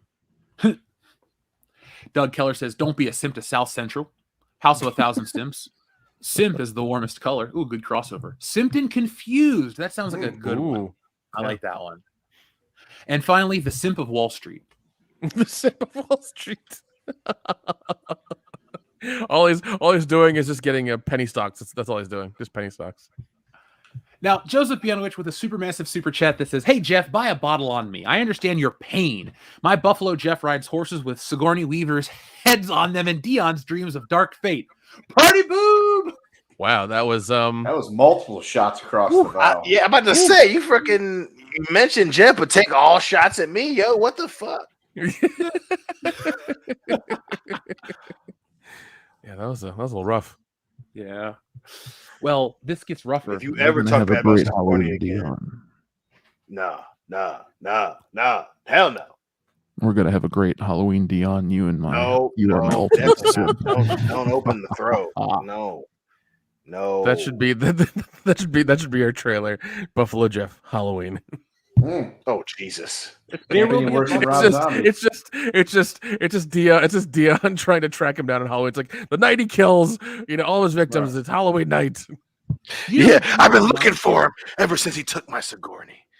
He just keeps doing that same fucking Dr. Loomis speech over and over again. He had the blackest eyes. It's like, wait, what? Yeah, Buffalo Jeff. Oh, but it says a profile of Arthur Brown. You know what I mean? God damn it. Rob Brantz says, "Forget current virus. They copied from Metal Gear Solid." Oh, what is the name of that virus in Metal Gear Solid? Well, they also copied from Hobbs and Shaw, because that was the same premise of Hobbs and Shaw. It's like this nanovirus that can DNA whatever and do that thing. It's like that was the exact same premise of that movie too. Oh, Nick, thank you for reminding me. I tried to watch Hobbs and Shaw as well as Fast 9 this weekend on the plane. Turned them both off. Really, dude? I fucking love Hobbs and Shaw. It's funny as hell. I own it, man. I love it. I figured out why I love The Rock the wrestler, but I hate the Dwayne Johnson movie characters. Because The Rock the wrestler. You see Jungle Cruise? No, is it good? It's fun. It's fun. Okay. We Diane, Hillary, and I and the boys are gonna burn through all the Fast and Furious movies that we haven't seen yet. But Jungle Cruise, Hillary and I went and saw it. It was fun. It's a fun, silly ass movie, and he's actually really good in it. So I that may at least be one of like 3 Rock movies that you'll enjoy. Because I love the Jumanji movies. Like, yep. Oh yeah. He was good in that. My thing is though, when he like Hobbs and Shaw, they try to show him as this like relatable everyman. Oh, my daughter, and I'm gonna take her to breakfast. All shit. They try to humanize him too much. He's always been like this larger than life presence, and so I always liked that. I don't really like following The Rock around as a dad, or going to soccer games, or your Samoan heritage. It's like, let me watch you punch Triple H in the face again. You mean to tell me that you don't like that Roman Reigns was his cousin in Hobbs and Shaw? Yeah. He had 2 lines in that whole fucking movie. One was, "Hey, welcome home." Another was, "Ooh-ah!" Yeah, that's it. That's it. That's the only line to believe that. I don't. Yeah, I don't either. But you will get to see Dwayne wrestle again at WrestleMania when he loses to Roman Reigns. Oh God. Good. I get to go watch The Rock wrestle again in person and lose the title again. I am holding out hope that it's not going to be The Rock, but it doesn't look like that's what Vince wants. He sits there furiously pounding away on himself, thinking about Rock and Roman Reigns. Listen, I will admit, I do like heel Roman. I'll admit that. Is that it? I'll believe that. Oh, God. He's acknowledging him. Kendo, I'll bet you $20 if The Rock fights Roman Reigns at WrestleMania, The Rock will win. Not because it's a fan thing. I'm agreeing. Because The Rock has never won the title at WrestleMania. If you look at the list of things to sell as The Rock, like you literally have one thing left to sell. The Rock winning the belt at the biggest show, and then he can retire because he's done everything else. Royal Rumble, multiple-time world champs, all that shit. So from a story point, what else could you bring him back for? Just for one more match with Roman? This has got to be the ultimate retirement, and it's a family member. That dude's family first. Fuck, I'll press the button for him in a minute. But that's my guess. WrestleMania 32 or whatever the fuck it's going to be, or 3. Or we at 34 already. Fuck. We were at we're well past 33. 32 oh, shit, we went to WrestleMania 34. Where are we at? We went to those. You said WrestleMania 34 was in New Orleans. This is 39, we were all right? there. Be 38, I think. Yeah, it's 8 or 9. Jesus Christ, dude! WrestleMania 40 is going to be crazy. 30 was my first one, dude. Yeah, I remember. 34 was New Orleans. 35 was New York. New York, yeah. That was it. And 36 was supposed to be in Tampa Bay, but it was at Performance Center Mania. And then they stayed in Tampa Bay for 37, so it's supposed to be 38. Yeah. And I will bet you that $20 because I think that's what's going to happen. Ooh. Deal. I would. I'm gonna go to WrestleMania. So if you guys want to go on the trip part, awesome. Maybe not. But when we do see each other after that match, there'll be a crisp 20 exchanging hands. I don't know which direction it's gonna go in, but you're Bronin. I don't want a 20. I want 20 singles. Oh. Small, unmarked bills. I'm just gonna mushroom stamp every dollar. Save that for when Mania is in Vegas. 2 rolls of quarters, please. 2 rolls of quarters. One for each Get rain. Somebody's getting a Oh concussion. my god. I know we talked about it last week, but every time I think of coins, I think of Batman killing Two-Face. He took advantage of a guy with psychosis. Fuck you, Batman. Hey, Harvey, you're a two minds about everything. Mentally disturbed people. Oh god. Well, no, his face is just burned with acid and it seeped into his brain. He's fine. It's not a big deal. It's okay. I wanted a movie called Batman Retired. That would have been a fun movie. Batman Retired. What was supposed to be the name of the one after Batman and Robin? It was like Batman All Eternal, Time or right? some shit. I think Eternal, right? I think yeah. I Wait, think it Batman was Eternal was a book. Sorry. Batman My Retired. He just gets up every morning and goes and visits They Joker. should have called it Batman Hang Time and had a crossover with Michael Jordan. It was the late 90s. It would have still worked. Yeah, it would have been sweet. Yeah. Oh my god. I fucking watched it. Did you watch the Ninja Turtles Batman crossover? I have not. I did. It's actually really good. fun. Yeah, it's actually really good. Yeah, his fight with Shredder is awesome, and then at the end, it's shit. How do they end it? Batman fights. Fuck. Because it's like Leo fights Raish, and then Batman actually beats. I can't remember off the top of my head, but like the first time that Batman and Shredder fight, like Shredder fucking kills one of the foot ninjas, and they're fighting. They beat the shit out of each other. It's actually really fucking cool. Well, and then Batman eats pizza in the end, which is kind of funny. Well, Is that allowed on his diet? No, it's not. Listen. It's his cheat day. It's fine. Okay. Right. Yeah, dude. He's being a good guest.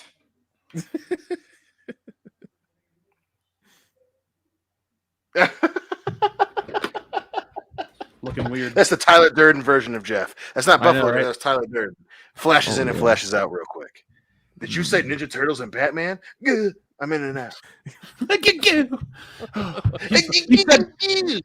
You said my trigger words, Batman. Triumphant. Yes, thank you guys. Thank you. It was triumphant. Thank you. Wasn't that the one where Harley Quinn was supposed to be the villain and the Joker was dead, but like gonna come back or something because it was her father? That was the fucking twist in that version. Like I'm pretty sure that was the script. It was, yeah. I know Harley was supposed to be in it. It was supposed to be Harley and someone else. And I can't remember who the other one was, but they were gonna do the double up thing again. And it was gonna be Harley and another villain. And then obviously, he couldn't get the script okayed, and they reset. Here we go. Batman Triumphant, explaining the sequel that never happened. With the double bill of 1995's Batman Forever and 97's Batman and Robin, Joel Schumacher completely rewrote the rulebook for what Batman movies could be, following on from the gothic brilliance of Tim Burton. In line with Warner Brothers' wishes, Schumacher veered the franchise into family-friendly toy-selling fare and earned a fair wad of box office dollars as a result. Before Batman and Robin had been even released, Warner Brothers was hoping that Schumacher would come back and direct his third Batman movie, the fifth one in the franchise overall. They planned to get it in cinemas during 1999. So let's see. Who would have come back? It would have been Batman Triumphant, would have been the moniker. Here's everything we know about the movie. So who would have come back? Let's see. Anything about George Clooney? Hopefully not. But the villains were supposed to be Scarecrow? Yeah, Nicolas Cage as Scarecrow in 1990, whatever. Oh, that would work. Yeah, that would work. That would work. I agree. God damn it, we missed that big time. And then Warner Brothers. Okay, so here we go. Scarecrow would develop a sphere toxin, with his plan being to use it on Batman/Bruce Wayne to turn him insane and get him locked up in Arkham Asylum. Batman's time under the influence of the toxin was intended to culminate in a show-stopping, cameo-filled hallucination sequence. Warner Brothers wanted to bring back Danny DeVito's Penguin, Michelle Pfeiffer's Catwoman, Tommy Lee Jones's Two-Face, Jim Carrey's Riddler for this Batman freakout scene, leading to a final confrontation with who else? Jack Nicholson's Joker. Whether you like Schumacher's Bat films or not, it's hard to think that this film that would have been fucking cool. So that would have been cool as fuck. Yeah, that'd been awesome, man. Great. Well, we can lament. That explains why he was fast tracked to be Superman, because they had him tabbed to be Scarecrow. So that makes sense. Yep. Yeah. Either that or Batman hang time. They would either both would have been great. Batman hang time. Batman playing basketball with Kareem Abdul-Jabbar. That's how I spend my Saturdays. Batman hang time. The only thing that Batman hasn't done, the NBA Finals. Dude, it's Batman and somebody else. It's essentially like NBA Hang Time, the arcade game, but it's Batman and somebody else teaming up to take on all the villains in Gotham in a 2v2. Tell me you wouldn't watch that for 2 hours.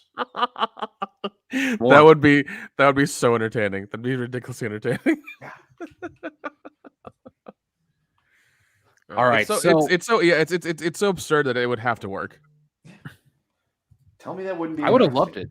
Yeah, but if it was George Clooney playing Batman, that would have not been good. Nah, they had to get somebody else to play Batman. What they do is they get John Stockton to play Batman, and Karl Malone is the guy he picks. So there you go. Because it would have been the late '90s. That'd have been about the time that they were, really big. Well, '99. I'd be hard pressed if they didn't bring Val Kilmer back. After George Clooney, I would have still watched that. That would have been weird, dude, because nobody ever came back to play Batman. Right. Except Michael Keaton now. So let's keep reading some of these. We're going to talk about Dave Chappelle because this is a shit storm starting to happen right now. Joseph Bienowicz says the new Bond will be his daughter in 20 years. Right. The new Bond will be his daughter in a 20-year later gimmick if they plan to end this movie. I was actually going to say that. And then I didn't want to put the energy out in the world, but thanks for that. I don't like worry, that it's idea. not going to be a woman. Matilda Bond. Matilda Bond. Now, guys, I do have good news for you. I didn't say this part, but if you do stay through the credits, it does say James Bond will return at the very end of the movie. Oh, not Bond will return or 007 will return. It says James Bond will return. It does. It says James Bond will return. Okay, in very that's big letters. Okay, that's a little bit of hope in a crap sandwich, but we'll see what happens. Telling you, It's a reset, baby. This is a hard reset. It's a hucklebuck. Don't trust it. Yep. It is just Nick, for this is a shit sandwich with cheese. It's just for you to go, oh, yeah, he's going to be back. See, he's not really dead. And then in 5 years, oh, yeah, he did die. And here's your new James Bond. They like money. And they know that this isn't going to make a bunch of money. So they're not going to fuck around. And then this is the Bond that we get for Daniel Craig. And then they're going to fucking go CW on the shit and then just revamp shit. They're not that crazy. They want money. They need money. They have to make money. And they, if the reshoots prove anything, money weighs a hell of a lot more in your pocket than ideals. And listen, they're going to hopefully, we'll see. I'm not saying that it's going to be good, but announcing that they're going to look for Bond in 2022, not neutering him completely in this movie outside of fucking obviously pulling the cord. They're not going to have what's her name be Bond. It's just not going to happen. They're not that fucking stupid. Well, Jeff, you're out there in California. You know some people. Make some calls and get a meeting with Barbara Broccoli and pitch some ideas, man. Is it going to be pitch some ideas or just be like, listen, lady, you got to fix it? Actually, no, I'll do it the right way. Okay. We got to go back to the future. Your kids are dicks. Listen, Jeff, you're a big guy. You can't just all of a sudden be aggressive. You have to be, Yeah. You want to be able to get a few words in before they hit the security button. Yeah, exactly. Yeah. You at least want to, yeah. I'll just bring our lawyer. That's right. Well, obviously that's going to have to happen. But I'm just saying, when you get the meeting, like, you bring a lot. You get a lot more bees with honey than you do with shit. I'm just saying. So you can also kill a lot of bees with some Raid. That's true too. Now it's going to be more interesting to see what they do with it, picking it back up than ending it, because this movie feels like it's Daniel Craig getting his way. Like, you remember all the bitching he did about I'd rather slit my own wrists and all that. Yeah, it's the movie just feels kind of like they worked with him at every step of the way to make sure they could get one more performance out of him. So he got okay the script and all that. It just felt like it played to his whims the whole time. Well, wasn't in love with it. Now, back to the audience, though. TLJ Screwjob says, as someone whose only Bond movie is Casino Royale, I'm even insulted for you guys. At least now I know I can stop at whatever Brosnan's last film is. Dude, if I was going to suggest it, stop it. The World Is Not Enough. Die Another Day. Stop before Die Another Day. You want to stop before that one. For the best. Primer says that bioweapon sounds like one of the plots from the 2016 Hitman game where the Ether Biotech Corporation developed a lethal DNA-specific virus. That's the weapon.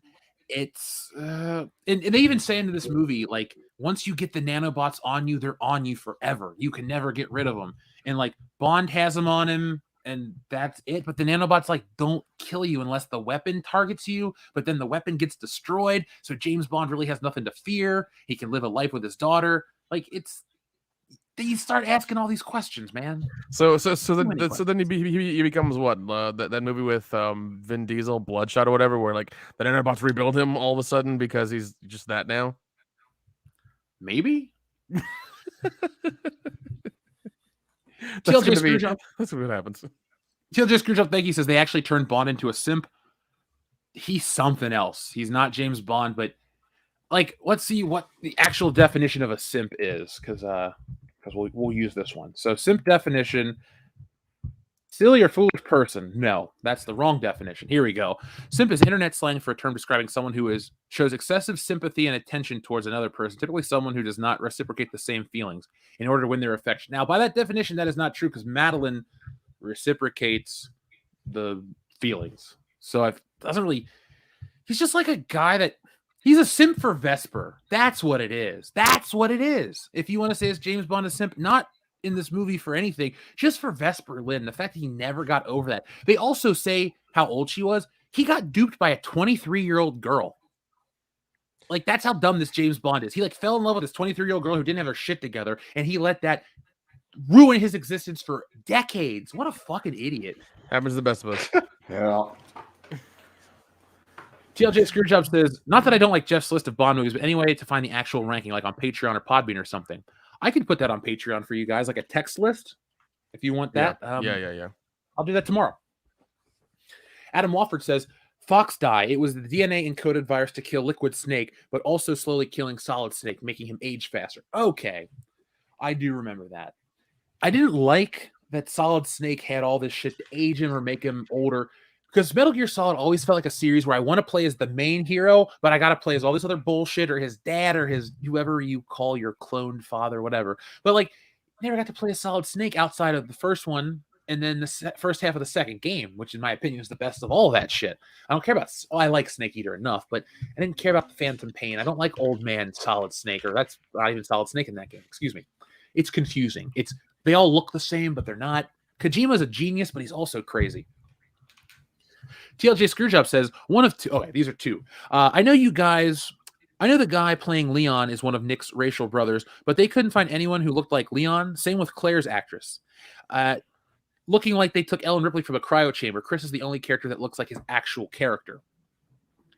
That's the first comment I made, TLJ Screwjob. I was watching the trailer with Jesse. I'm like, well, Leon Kennedy looks Hispanic. That's what I thought at first. And I was like, Nick, I'm going to show you a picture. Well, I'm not going to show you a picture, but he's a white-haired or a blonde-haired white dude. He looks more like Leonardo DiCaprio than he looks like anything else. And so I was kind of surprised by that one. But I think the Resident Evil movie is going to be a dumpster fire in the making, folks. I think it comes out in November. Why would you put a horror movie out? 24. Why would you put that out? Chris Redfield. Yeah, Robbie Amell. Yeah, I know him. He's been in a couple things. Yeah, he's okay. I've seen him in some stuff. He's all right.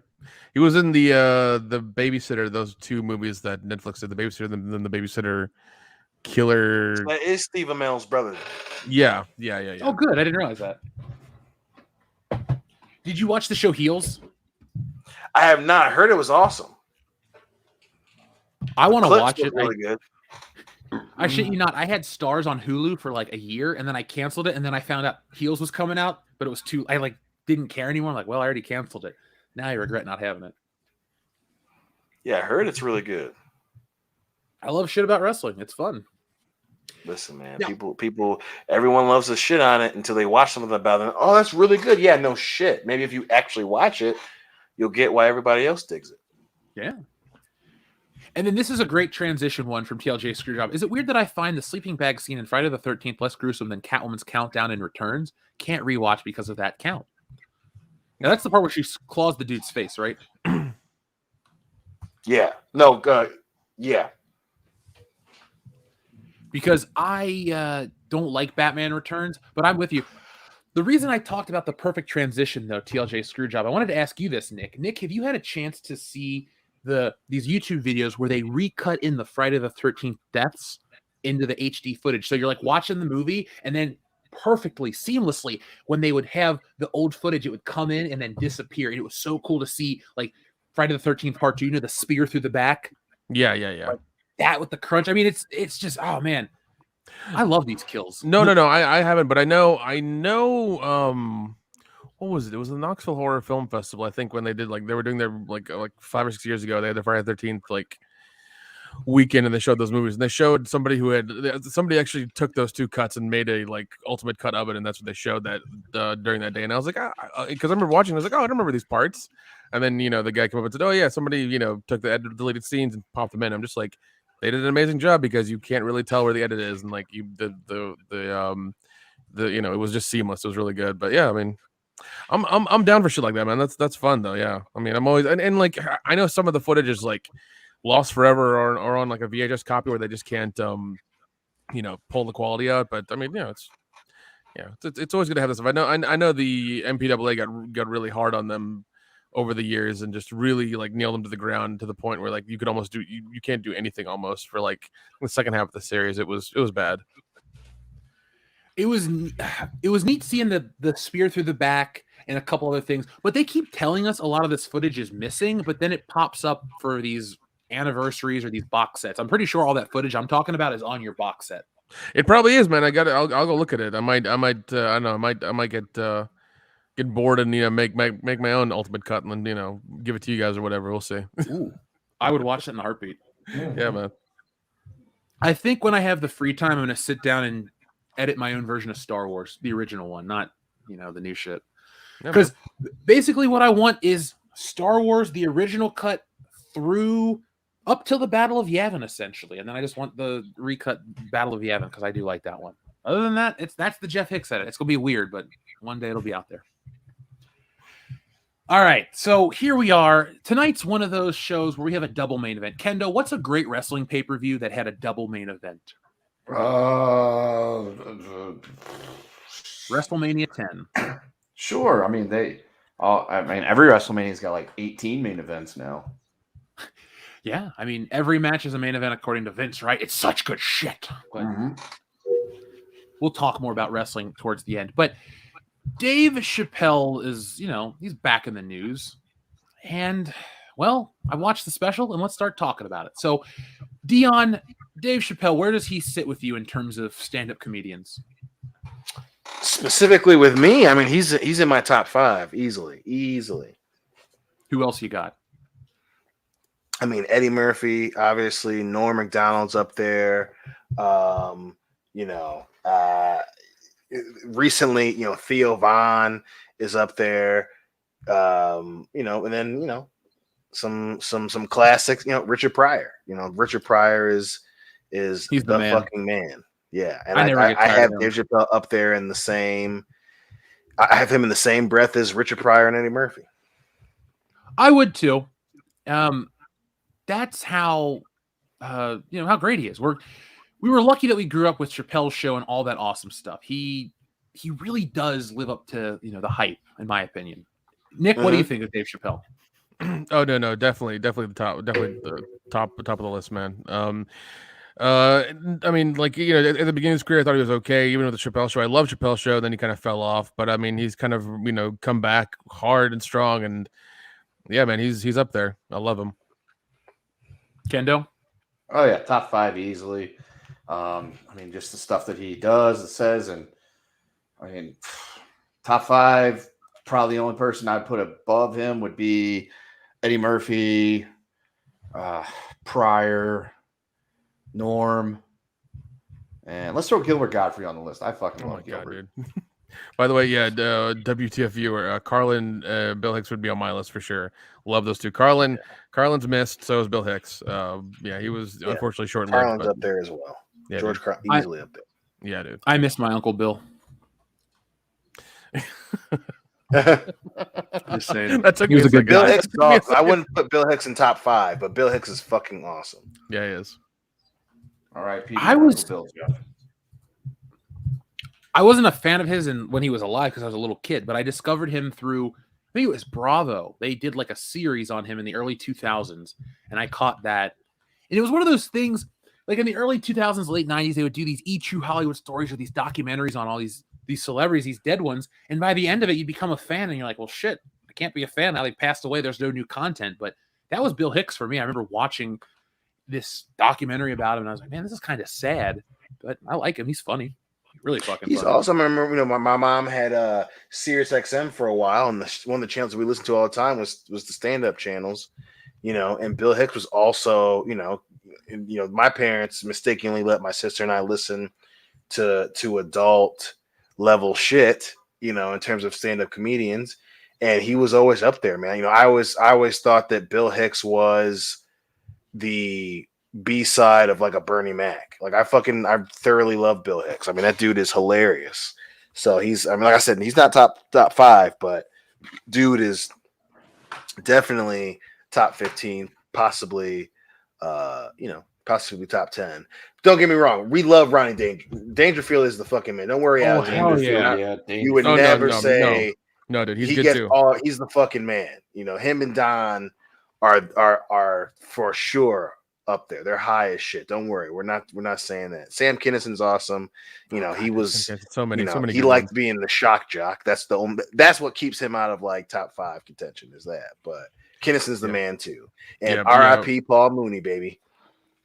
Yeah, we lost him recently. But yeah, what was it? What was the other ones you said? Like, how was it? Rodney Dangerfield. I remember he did. Well, it wasn't summer school, was it? It was back to school. Back to school. Yeah, back to school. Yeah. The Triple Lindig. Yeah, that's the one I remember, man. I fucking love that movie. It's ridiculous. I love it.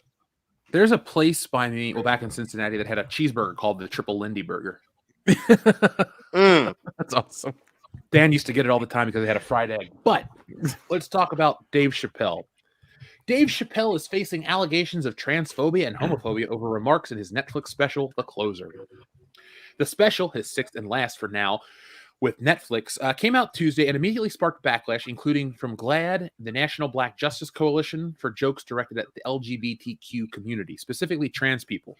At the show recorded at the Fillmore in Detroit in August, Chappelle, who has long been criticized for remarks about LGBTQ people, stirred things up by making comments like, gender is a fact, every human being in this room on Earth had to pass through the legs of a woman to be on Earth. That's a fact. He went on to make fun of the genitalia of trans women. So this article clearly likes to, like I said, I watched this. I did watch it because I wanted to get the sense, because I'm a Dave Chappelle fan, I'm a comedy fan, and I noticed that they like to pick little bits here and there about a lot of stuff. Yep. So the first thing I heard in terms of the outrage, people kept going on about what he said about DaBaby. And he said DaBaby got canceled because, what he said about gay people, but he shot somebody in a Walmart and, couldn't get in trouble for that. And that was the first joke that I remember people taking, umbrage with. And we watched it, and he said his piece, and we kind of chuckled, and we laughed at some parts. And he delivered a comedy special that was one part comedy and one part just oration. And what I mean by that is, comedy is technically oration, but he spoke. He told a story at the end, a surprisingly sad story from Dave Chappelle. Like, when you think of how Dave Chappelle would close out his career, this isn't it. Like, it was a cool ending, but like, if this is the end of Dave Chappelle, that's not a bad thing, because this whole stand-up special wasn't necessarily to be a stand-up comedy special, but to really poke at certain things that are unbalanced in society right now. And I wish a lot of the people that have, they take offense with this special would at least wait till the last joke, because the whole special in essence is one long build-up to just one punchline. And so all the offensive and quotation mark shit that people are getting up in arms with, if you could wait and get to the last couple of lines that he says before the thing closes out, you go, oh, that's what he's trying to say. If you agree with it, if you don't agree with it, whatever, but he's making a point. And at times, I think he makes good points. Dave Chappelle is one of my favorites. I think he's an important guy to society because he's the mirror that we hold up and uncomfortable at times because the image of society isn't beautiful all the time. I'd say we live in an ugly era, and it's nothing to do with the actual look of people. It's an ugly era. Everyone is at each other's throats. People are angrier than ever. The internet has changed everything. Everyone has this voice now, and they're pissed off. And we found ways to manipulate, and it's all us, them, this, that. It's ugly. And so I enjoyed what I watched, and I don't think Dave Chappelle should be canceled. What do you guys think of Dave Chappelle in general, or some of these talks, or the points they're talking about? Listen, I haven't seen it yet. I definitely am planning on watching it. I watched the other two. I loved, was it Sticks and Stones? Because yes, the reaction was exactly the content that he was making jokes about. At the same time, obviously, I'm going to wait to watch it before I have a objective opinion in regards to what people are saying. At the same time, the reason why he is so high on my list is because, one, he's a product of his time, like so many comedians, and obviously comedians, their voice changes because it is, in terms of entertainment, especially from where I sit as a consumer, it's the hardest job in entertainment. It's not pretending to be somebody else. It's not voicing a story. It's you're trying to make people laugh on command. And you're trying to make everybody laugh at the same thing, and especially depending on the venue, there are instances where people are making tens of thousands of people laugh at one fucking time, and that's fucking hard. That being said, piggybacking off what you mentioned, it is fucking hard out there. I mean, obviously, since 2016, one of the greatest bits I had ever heard was, if when Trump stops being president, a lot of people are going to have to write new material, and that was 100% right. And here you are again, Dave Chappelle comes back from essentially exile, self-imposed exile, and there's this idea that he was going to be different than what he was when he left. People agreed with him somewhat, and that's why Chappelle's show was so awesome. But it's a lot different when that person returns and they don't agree with everything you feel. And I think that's what we're seeing now. And don't get me wrong, based on, because I think I read the Yahoo article, people aren't going to fucking be, coffin nails. People aren't going. Comedian isn't to be the person that everyone agrees with. You have a person that has a mindset or an observation or a bit, and then it makes you laugh. You don't have to agree with it. And we're just at this weird place in the zeitgeist where so many people want to have a comedian that everyone likes that agrees with everybody or agrees with them specifically. And that's just not how it fucking works. No, it's not how this works. And to use Twitter as the benchmark, or to use the internet as the benchmark, or to use, hey, this group right now is the flavor of the month, it's the topic of what we're going through, a huge part of what we're going through. If this one group that's the flavor of the month doesn't like it, well, that must mean it's bad. And that's not how these things work, especially in comedy. People love to talk about Pryor. What do you think Richard Pryor would be making jokes about right now? Or Eddie Murphy? Yeah. And it's just so hard to swallow. People, Dave Chappelle comes back and he has a thing with Netflix and he makes some jokes that make you uncomfortable, and all of a sudden you want to cancel him. And it's like, listen, did you listen to all of them, or are you just responding to faceless people on clickbaity news site? And it's just frustrating. It's very frustrating. And like I said, I'm going to reserve judgment until I watch it. But again, I saw him right before he came back for Netflix. He was in Kalamazoo, Michigan, and my sister and I went. Wait, you and didn't see Dave Chappelle live? Yeah, man. Oh, damn, dude. You never told me that. When he was, one of these days, especially when we watch Halloween, if Diane is watching it with us, we'll do a quick story about it. But that was when he was taking, everyone had to put their cell phones in those security pouches before the shows because he didn't want any shit getting out on the internet. And yeah, he was at the hall in Kalamazoo, and it was awesome and it was hilarious. One joke was, sometimes I like imagining what gay guys who are married answer the phone as, and he just goes, ring, hello. And that was hilarious. Like the context of that joke is funny, so it's just difficult.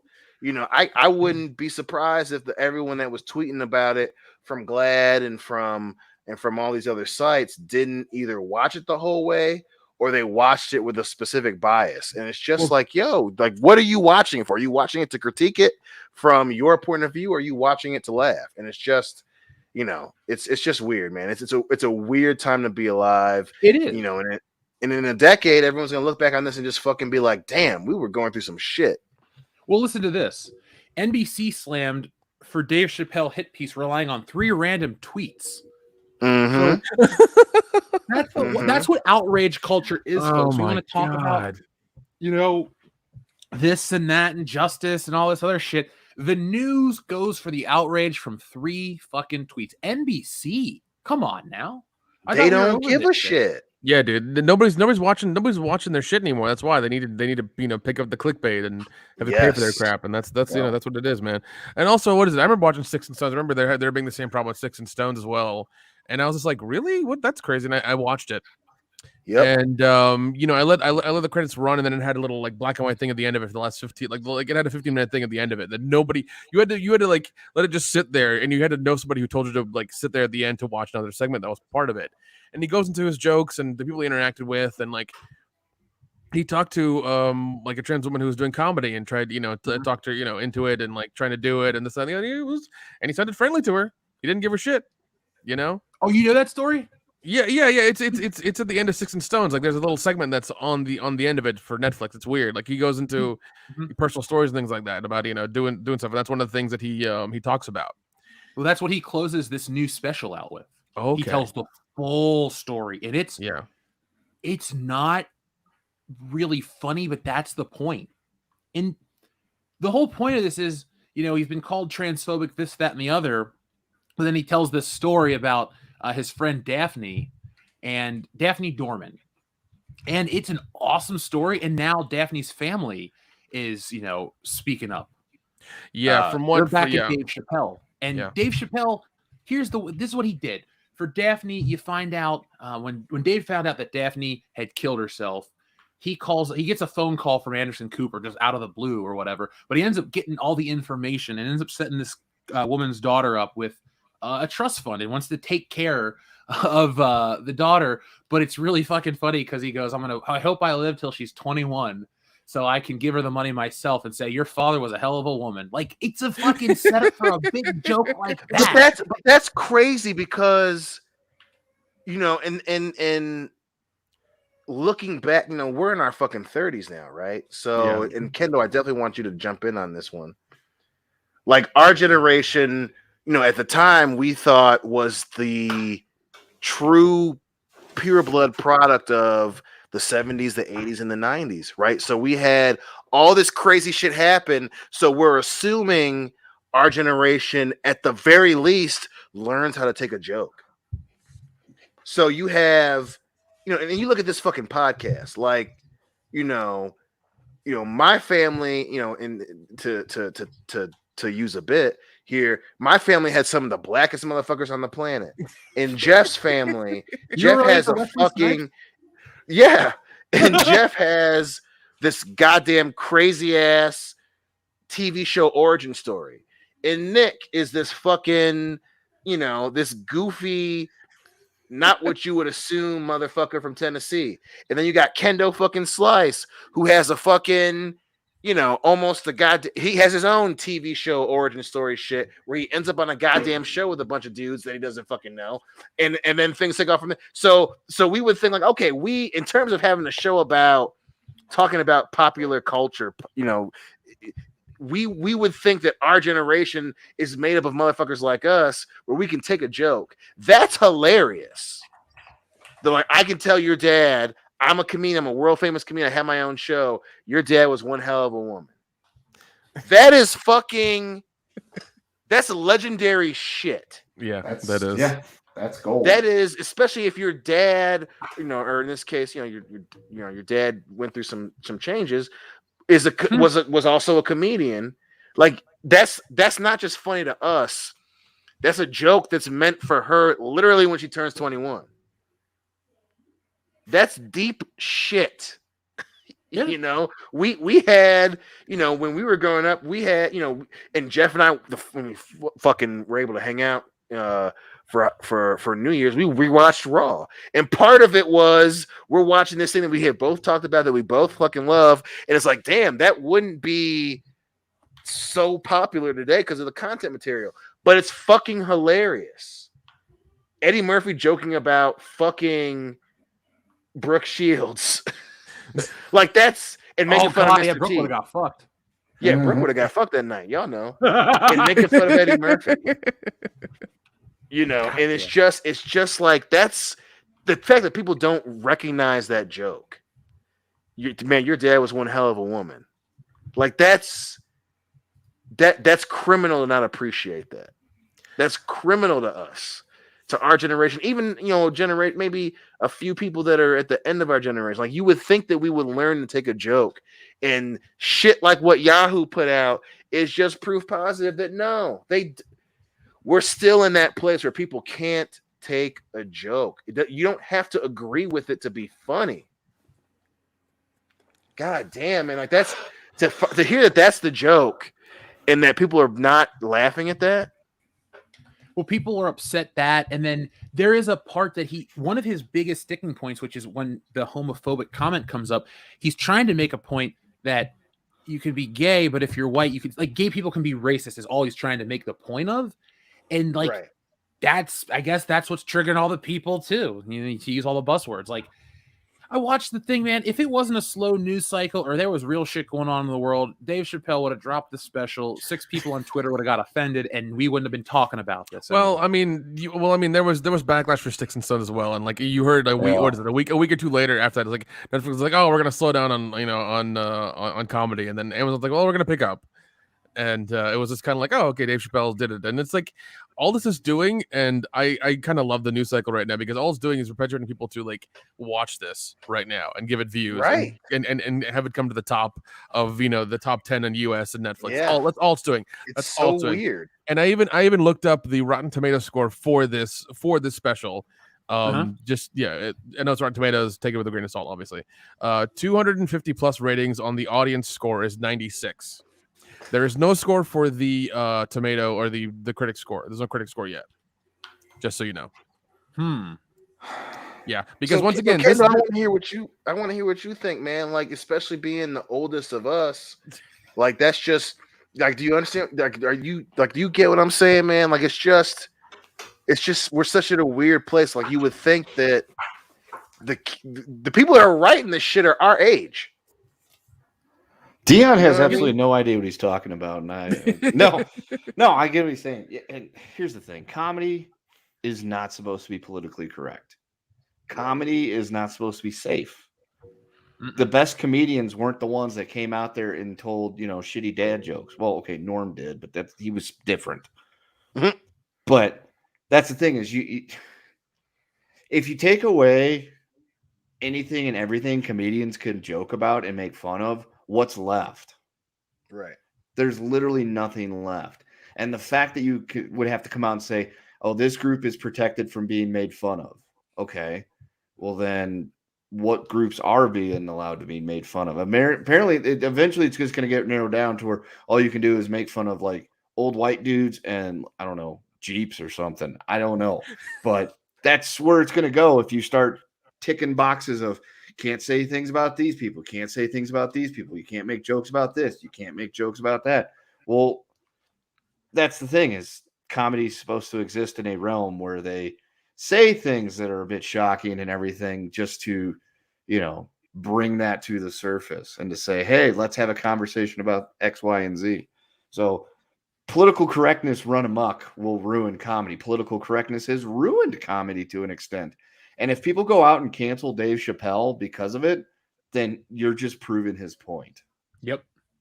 Yeah. And the fact that we as a society are so beholden to a minority of people on social media tells you an awful lot about the problems that we're having. Because I guarantee you, if you were to go through and pull just about everybody in this country, say we were going to get the opinions of all 375 million or whatever the hell we have now, I guarantee you it would be like 98% would be like, no, that's okay. You can make those jokes.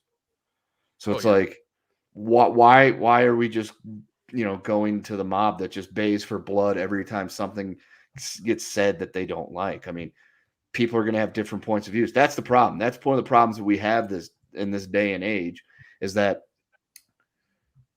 you were taught the whole concept of agree to disagree. Now it's agree with me or I will beat you to death because you should not have a different viewpoint than I am because I'm right.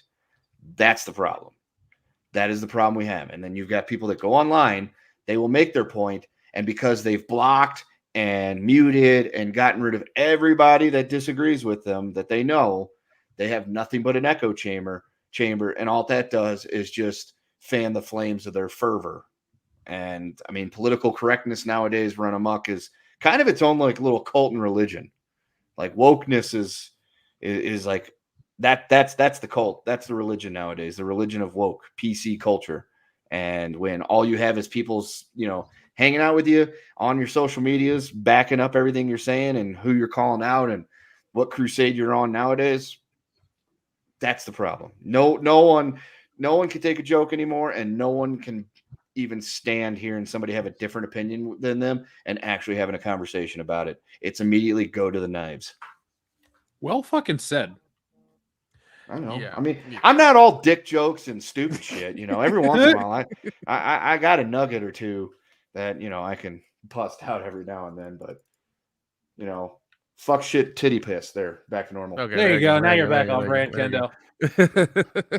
Well, even like, talking about comedy. I remember when I was in California, Jeff, and we went to the Comedy Store. And we were sitting like dead center in the stage. Remember? Oh yeah. And every now and a comedian would come and be like, "Hey man, what are you? What are you?" And it would be like, every now and again be like, "Or the one white lady did it," and I was like, "Oh, I'm Indian." She's like, "Dot or feather?" I was like, "Dot." And the people, like the white group of people who were from Ohio, like next to us, kept getting offended. I was like, "The fuck is wrong with them?" Like, Yeah. she was doing a good job. She was really funny. She was, she was great. And they just I guess they kept snickering or whatever, and she kept calling him out. I was just like, let her do her fucking set, man. Like, she's doing a good job.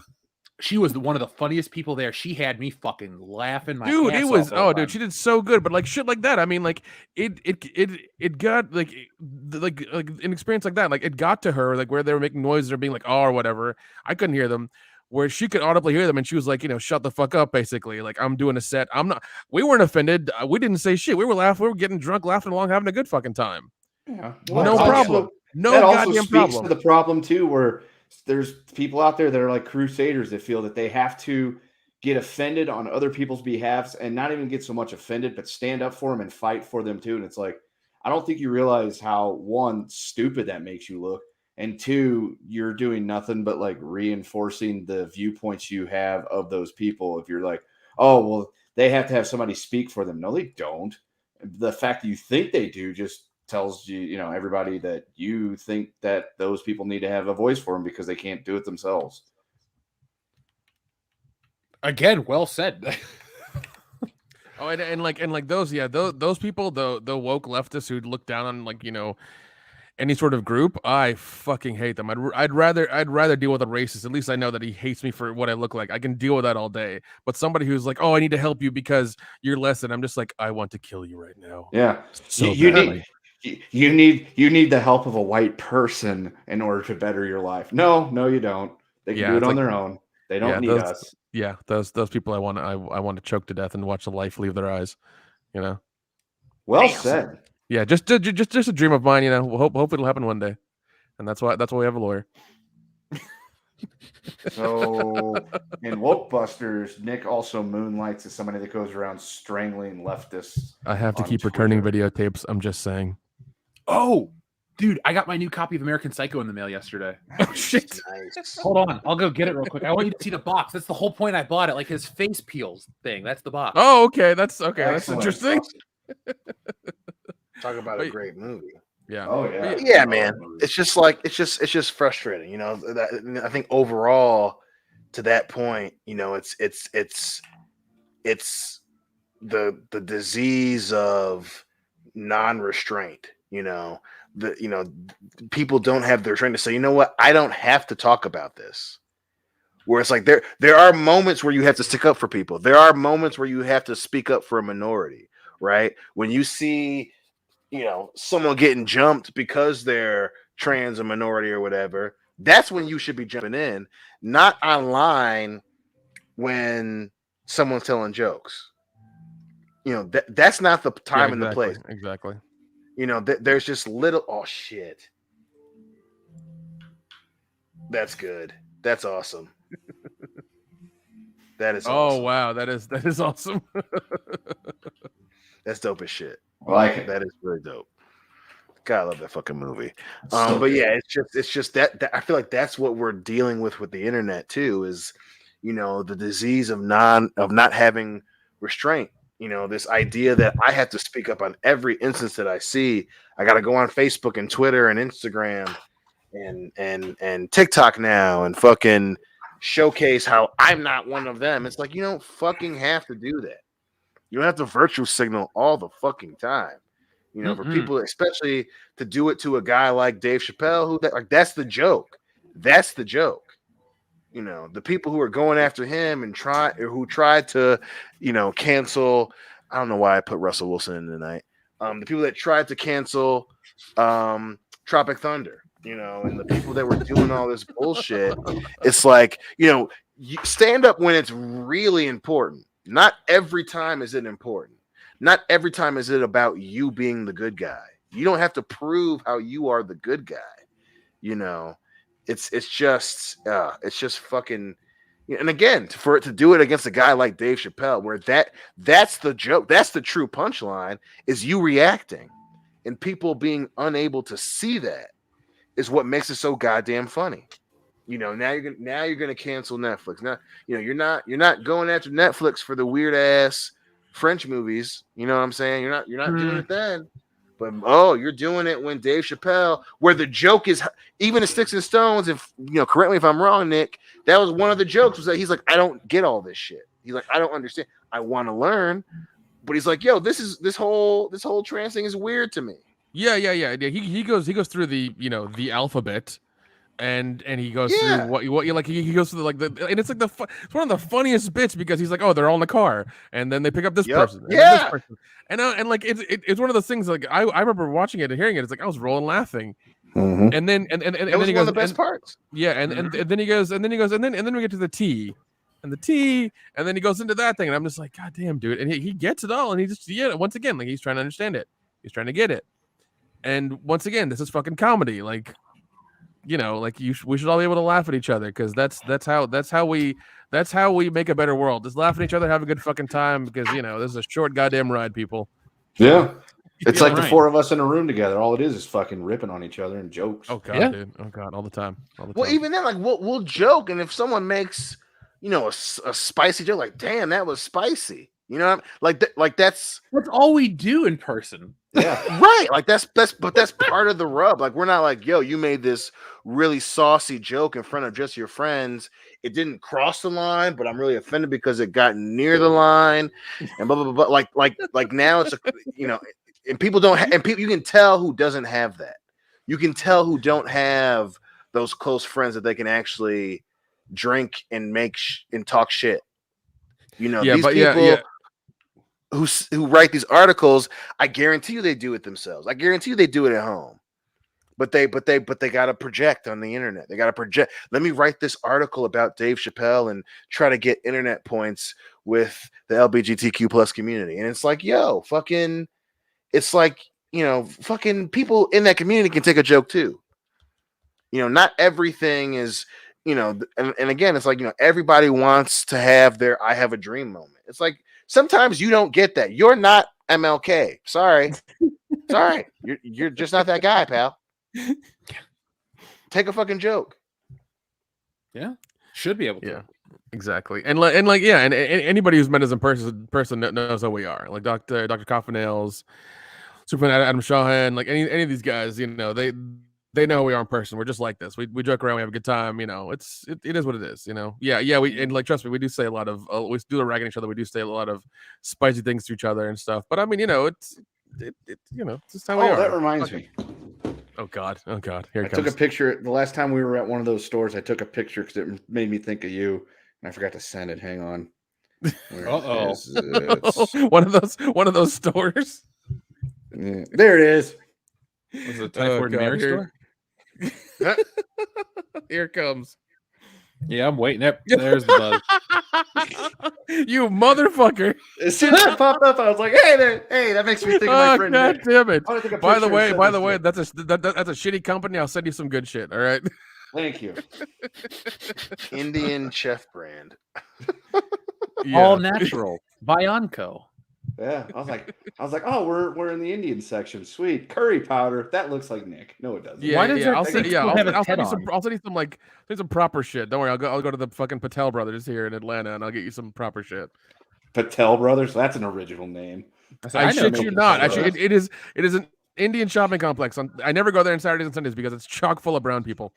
I swear to God, wall to wall brown people. It smells like body odor and Curve cologne. It's just bad. Yeah, man. I haven't thought about Curb Cologne in years.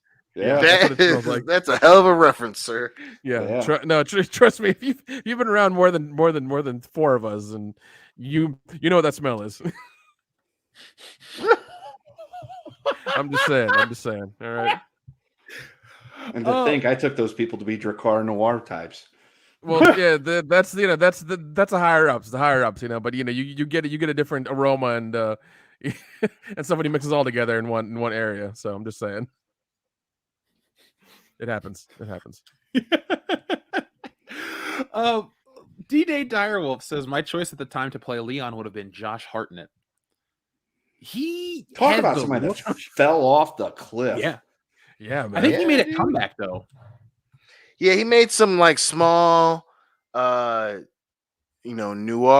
indie film that was a cool like Western kung fu type of flick.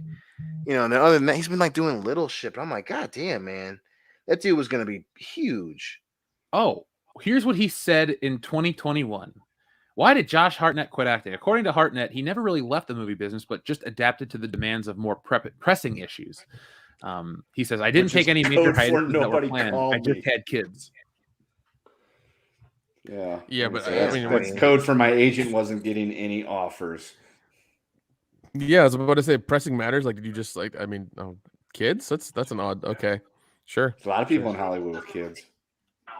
Yeah, a lot.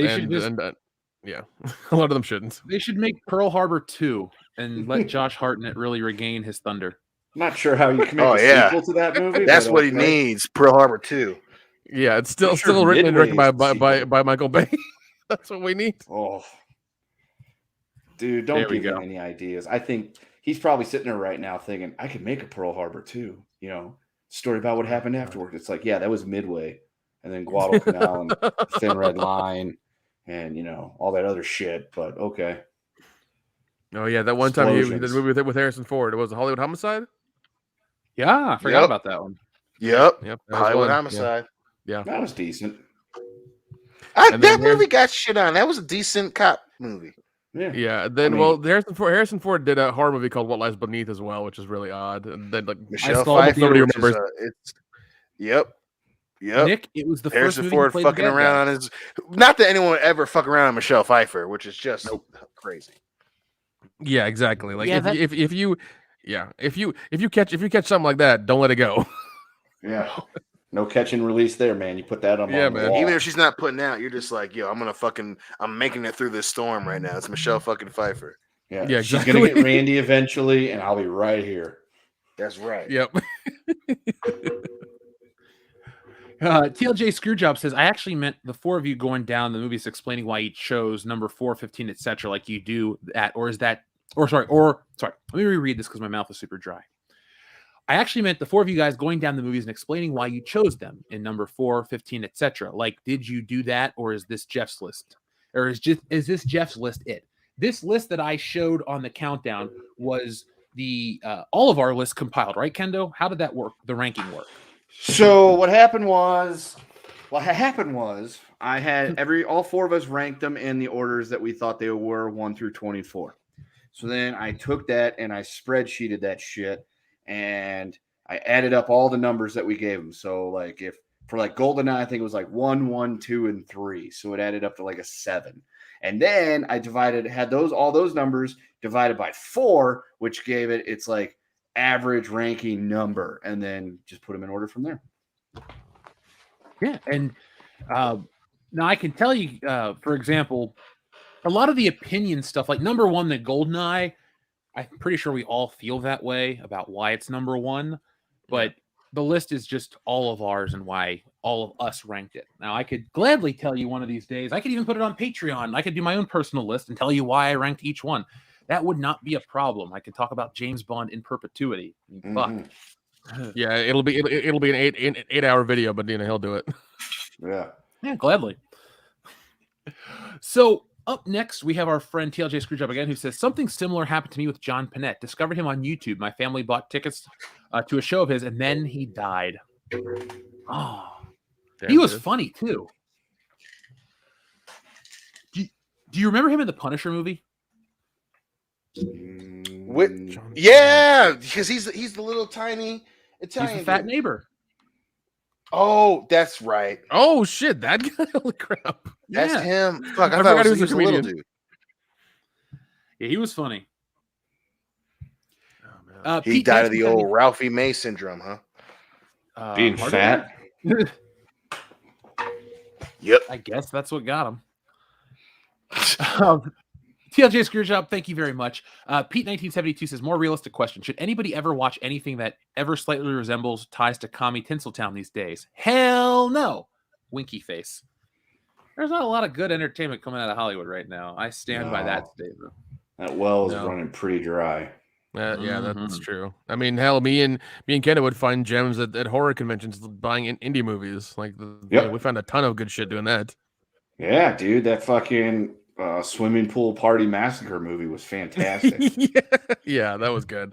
So still waiting for part 2 of that. So waiting for that guy to make part 2. Any day now. Yep, any day. Did you guys hear that Christian Bale's Batman was voted the best Batman in a new poll? I did. Wait. Where was this poll posted? First of all, that's my question. Well, hold on. Let me get the article. Okay. I did. It's over on Yahoo. Okay. Best bet. I can see it being 2, but it being number 1 is insane. Yeah. Yeah, it popped up. The thing is, it popped up in the news like it was new.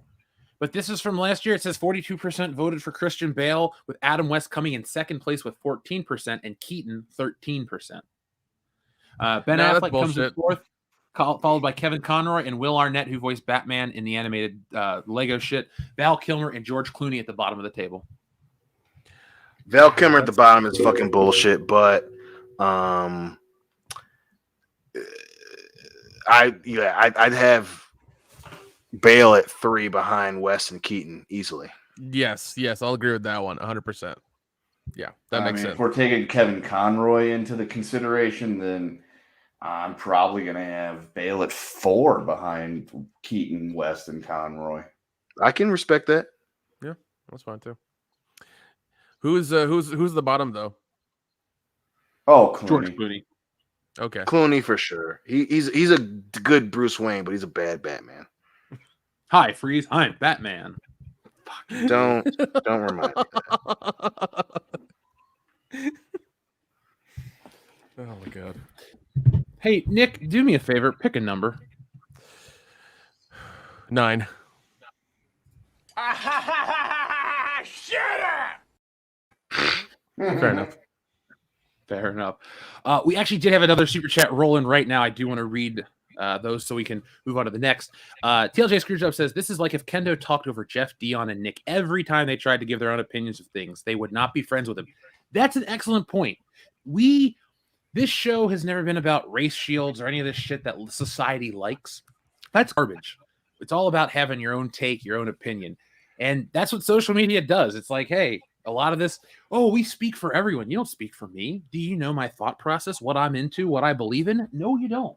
You just look at the color of the skin and you go, well, you believe this because it's convenient, or you should believe it. That's worse than anything else. Or you're a victim. That's another good one. And yeah, you're a victim, and then you must be helped by somebody else. It's like, no, man, I'm good. Yeah. You're systemically oppressed. I don't think so, but I'll just say okay if you shut up, random person. Adam Walford says, how hard would it be for all of you guys to be on EFAP and with Razor Fist? I think that would be awesome. Also, I'm watching a good Star Wars movie, the MMO. I have seen those clips. If you're talking about like basically cutscenes from the anime or from the computer game, I have watched all those a while ago, actually. They're pretty good. But I have received messages every single day about Razor Fist and I. We had a great show. I'm going to talk to him this week. We went way long. 5 hours is too long of a show. But if we can work out something shorter, I'd like to pitch that because we had so much fun. My lawyer called me out of the blue and said, you guys are so smart together. It was a great show. So try to make it happen. I can't put it like this, folks. When you get a random call from your lawyer, it's like, what happened? What I do? What I do? Did you get in the mail? I didn't kill anybody this week. How's he doing these days? I wasn't with the hooker this week. There you go. There you go.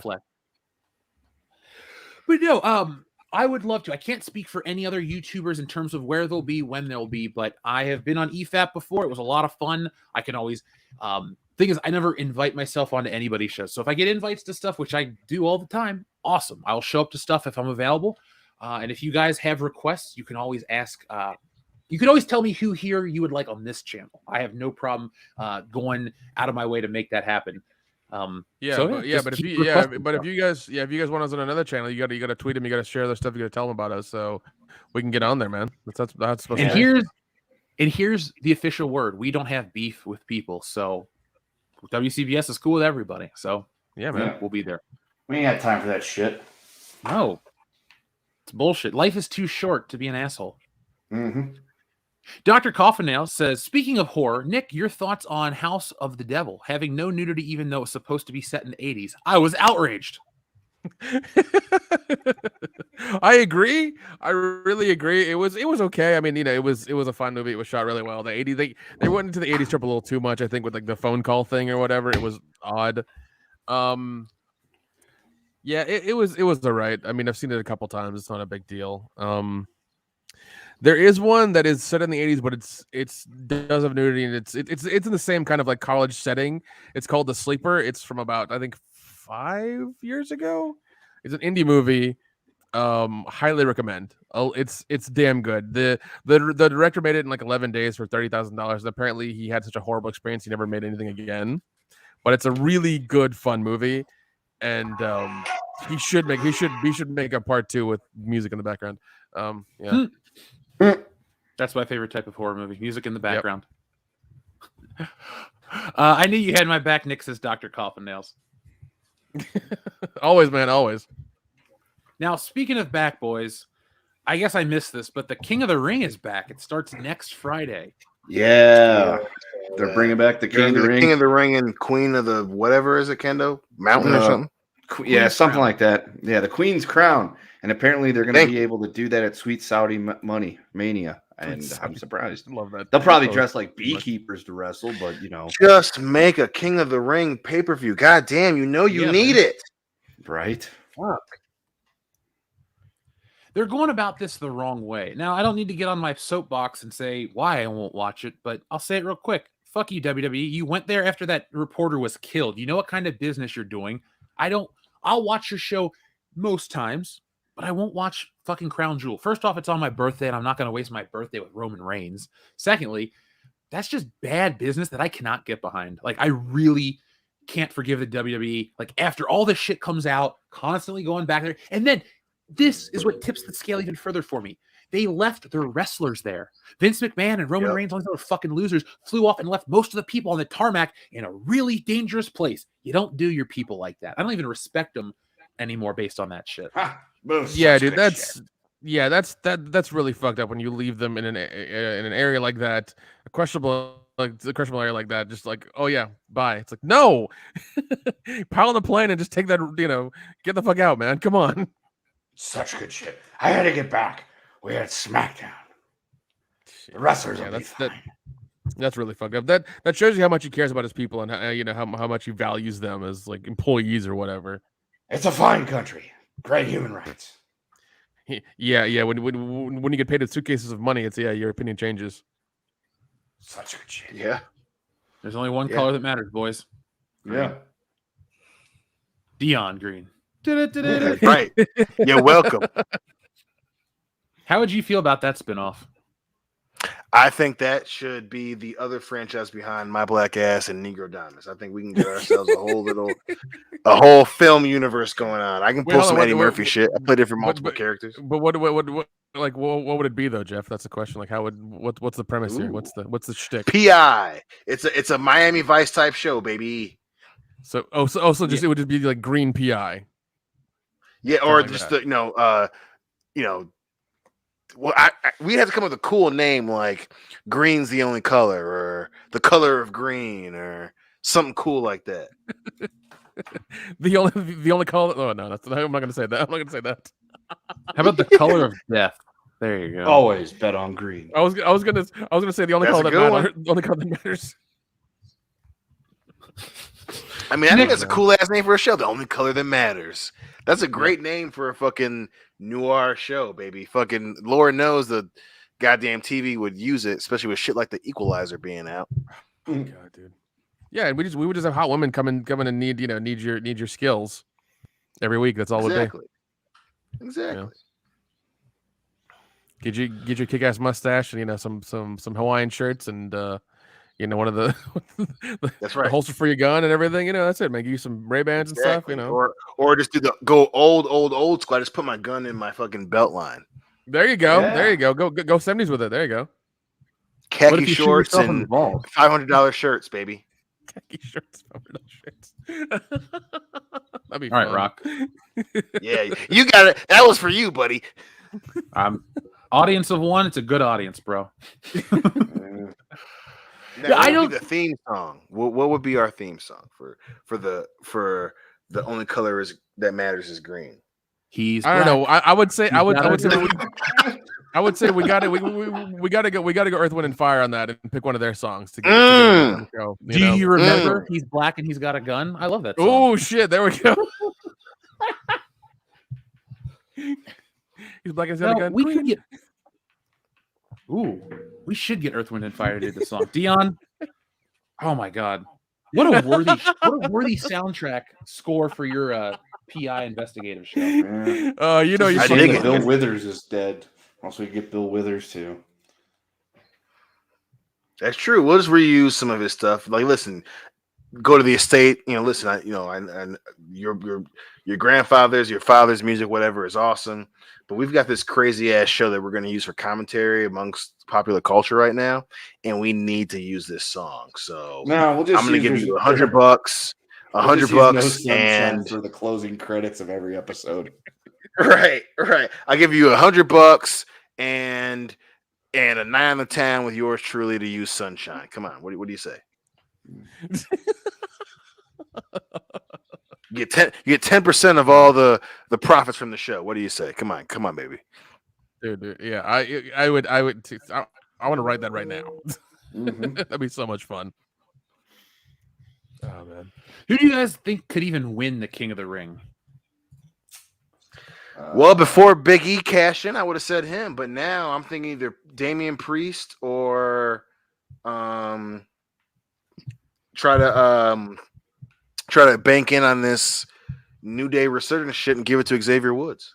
Yeah, I was gonna say he's the one that was screaming about it on the, from what I understand, the other night on TV. My thought would be, are they actually going to use it like they used to, where somebody got the King of the Ring and they were actually going to get a push and be featured, or are they going to keep doing it like they've been doing it over the last several times they've done King of the Ring, where it's just a fucking stupid ass comedy gimmick, where the King of the Ring is like a Baron Corbin type that just walks around with his shitty cape and crown on and screaming about being the King of the Ring and getting fucking losses with roll-ups every fucking week on TV. Because if that's the case, then what's the point? Well, I think if I'm WWE right now and I'm trying to, not in terms of dollar sign, if I'm trying to catch up to AEW, I have Shinsuke actually win it. Fuck all this bullshit of, well, I beat Baron Corbin and now that makes me the king of the ring somehow. You lean into that, say, hey, I beat Baron Corbin, I'm going in as the favorite, and actually have him win the fucking king of the ring. I think that would be the smart play. Other than that, fuck it, give it to Xavier. Maybe if you really want to fuck with some people, give it to Sami Zayn or fuck, who else was shit. Who was with whatever. But give it to Sami Zayn or Xavier Woods or Shinsuke Nakamura, man. Fuck it. Fucking lean into it. You gotta do something. You gotta do something because AEW is whooping that ass right now. And it's just, they were on fucking Sports Center, so it's just you need something. Put an old veteran in to somehow make it to the finals and then have a guy who deserves it fucking go in there and actually win the goddamn thing. That would make sense. Which is why it won't happen. Right. I mean, that's very WWE right now. That's very WWE right now. It's fucking frustrating, but hey, they can't help themselves. They're already trying to turn NXT into the same level of Raw and SmackDown, but what the fuck ever. Yeah, I don't think in Vince's mind he thinks that AEW is beating him. That's, I think, the problem. I don't think he sees that they're losing. I think you're right. I think Vince is still going to be Vince about it. We're the WWE. We're the WWE, son. We know what we're doing. We know what they want. And I'm with you. I don't think that. And they just threw an interception. No fucking way. Yep. And I fucking left Russell Wilson like a fucking idiot. But yeah, I think you're right. I think he doesn't see it. I think everyone else around them sees the writing on the wall, and Vince is just, hey, trust me, Bruce and I know what we're doing, kid. No, you don't, Bruce. You don't. Yep. I'll ask one more question, wrestling related, for our wrestling topic, excuse me. But I do have another thing I want to jump back to afterwards. So folks, don't click away because something just got announced and I think it's a bad idea. So CM Punk is back in the news. There was a tweet from Bleacher Report that says CM Punk says he gave Vince McMahon a fake draft of the pipe bomb promo. Do you believe that? No. I don't either. I don't. I think he's full of shit.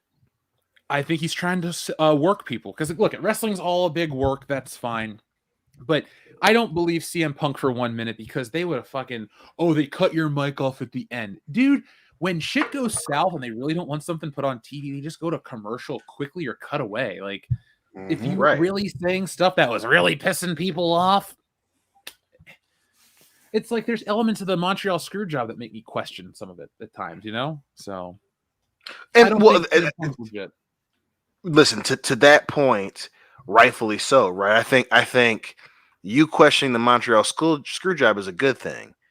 Punk trying to use the pipe bomb to retroactively help AEW is, unbeknownst to him, but that's an example of what is wrong with what's going on right now. You trying to say that, 10 years ago, you were saying how they were like, hey, just go out there and say what's on your mind. We'll cut it off when we're done.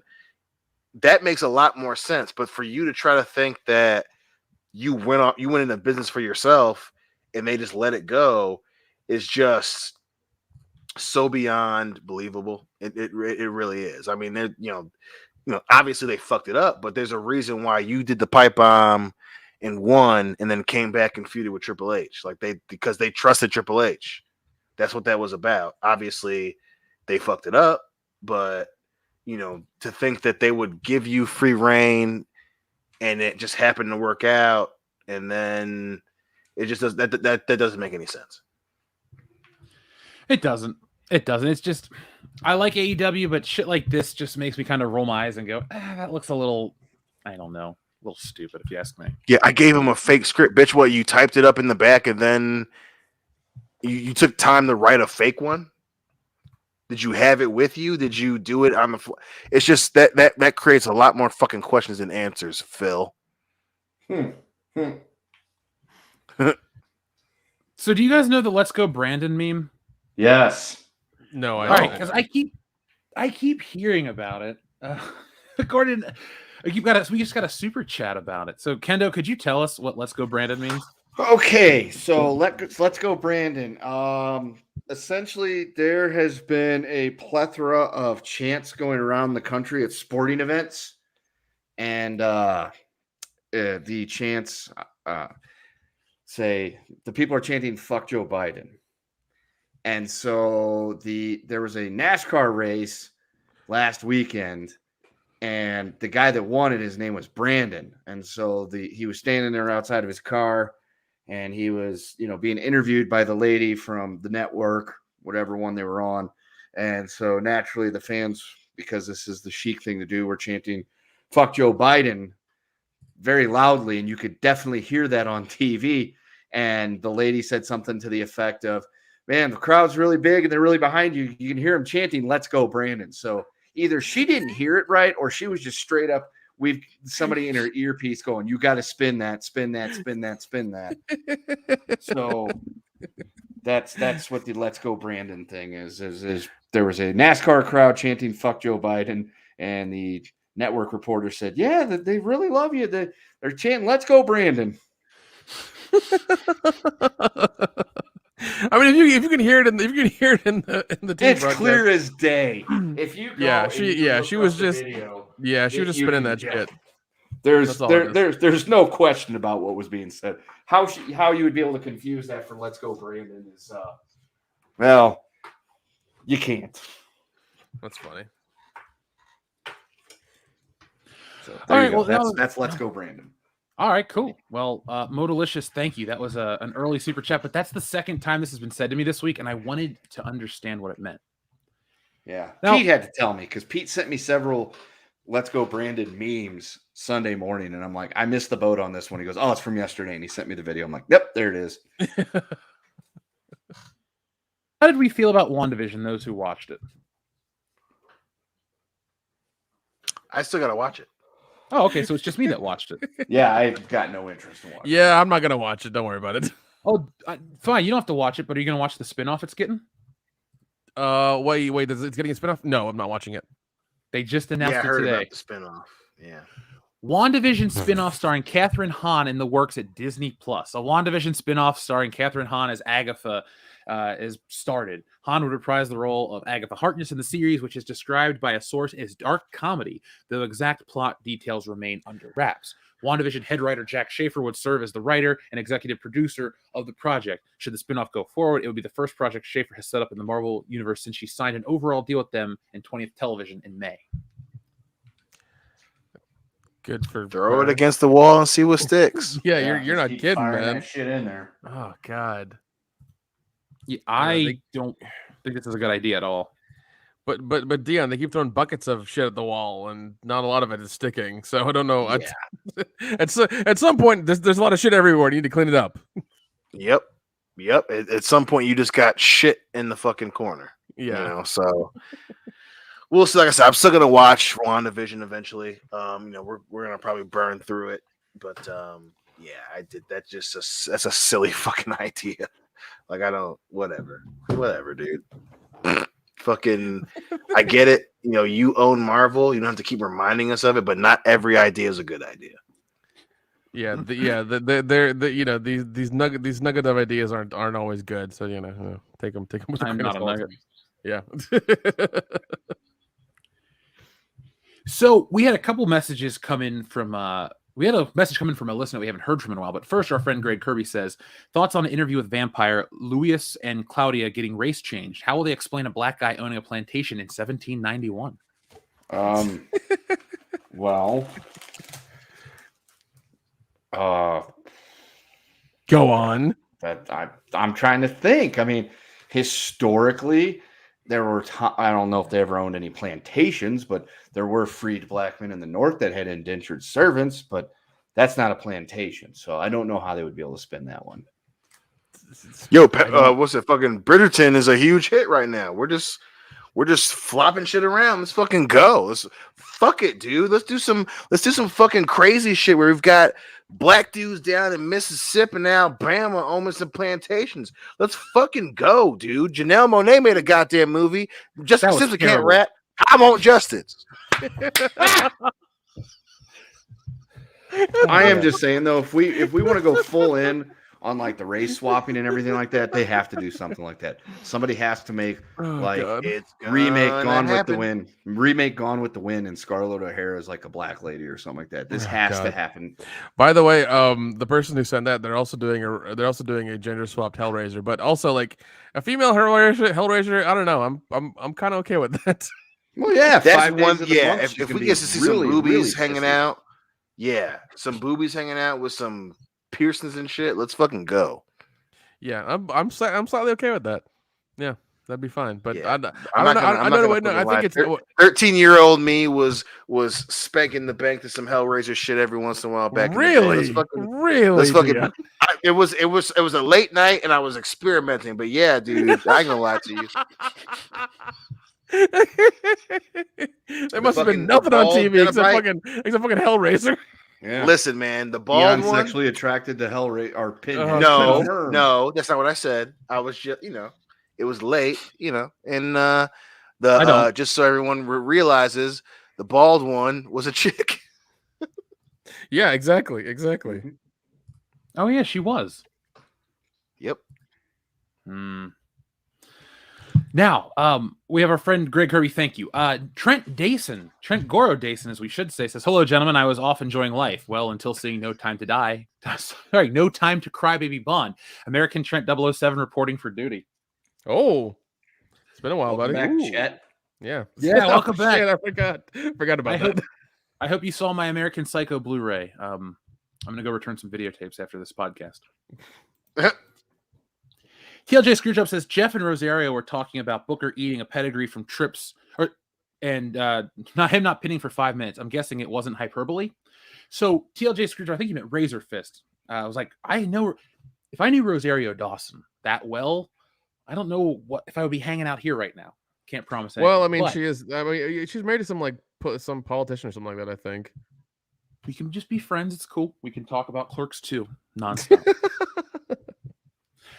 Dion, all you guys actually, what we talked about was WrestleMania 19 and how Triple H kind of was racist to Booker T. Is in kind of in quotation. That was fucked up.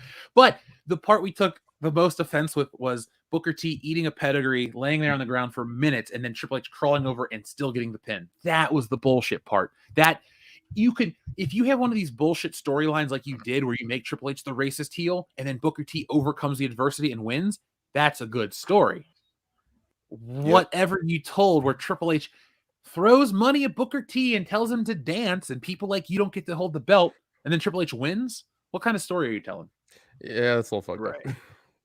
Right. That was even Triple H fans were like, yeah, we wanted Booker T to win.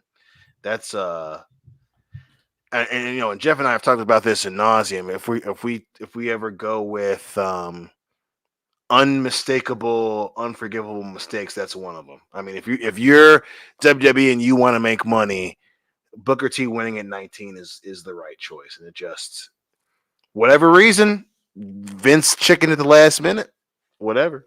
And before everyone gets it crazy, it wasn't because Booker was black.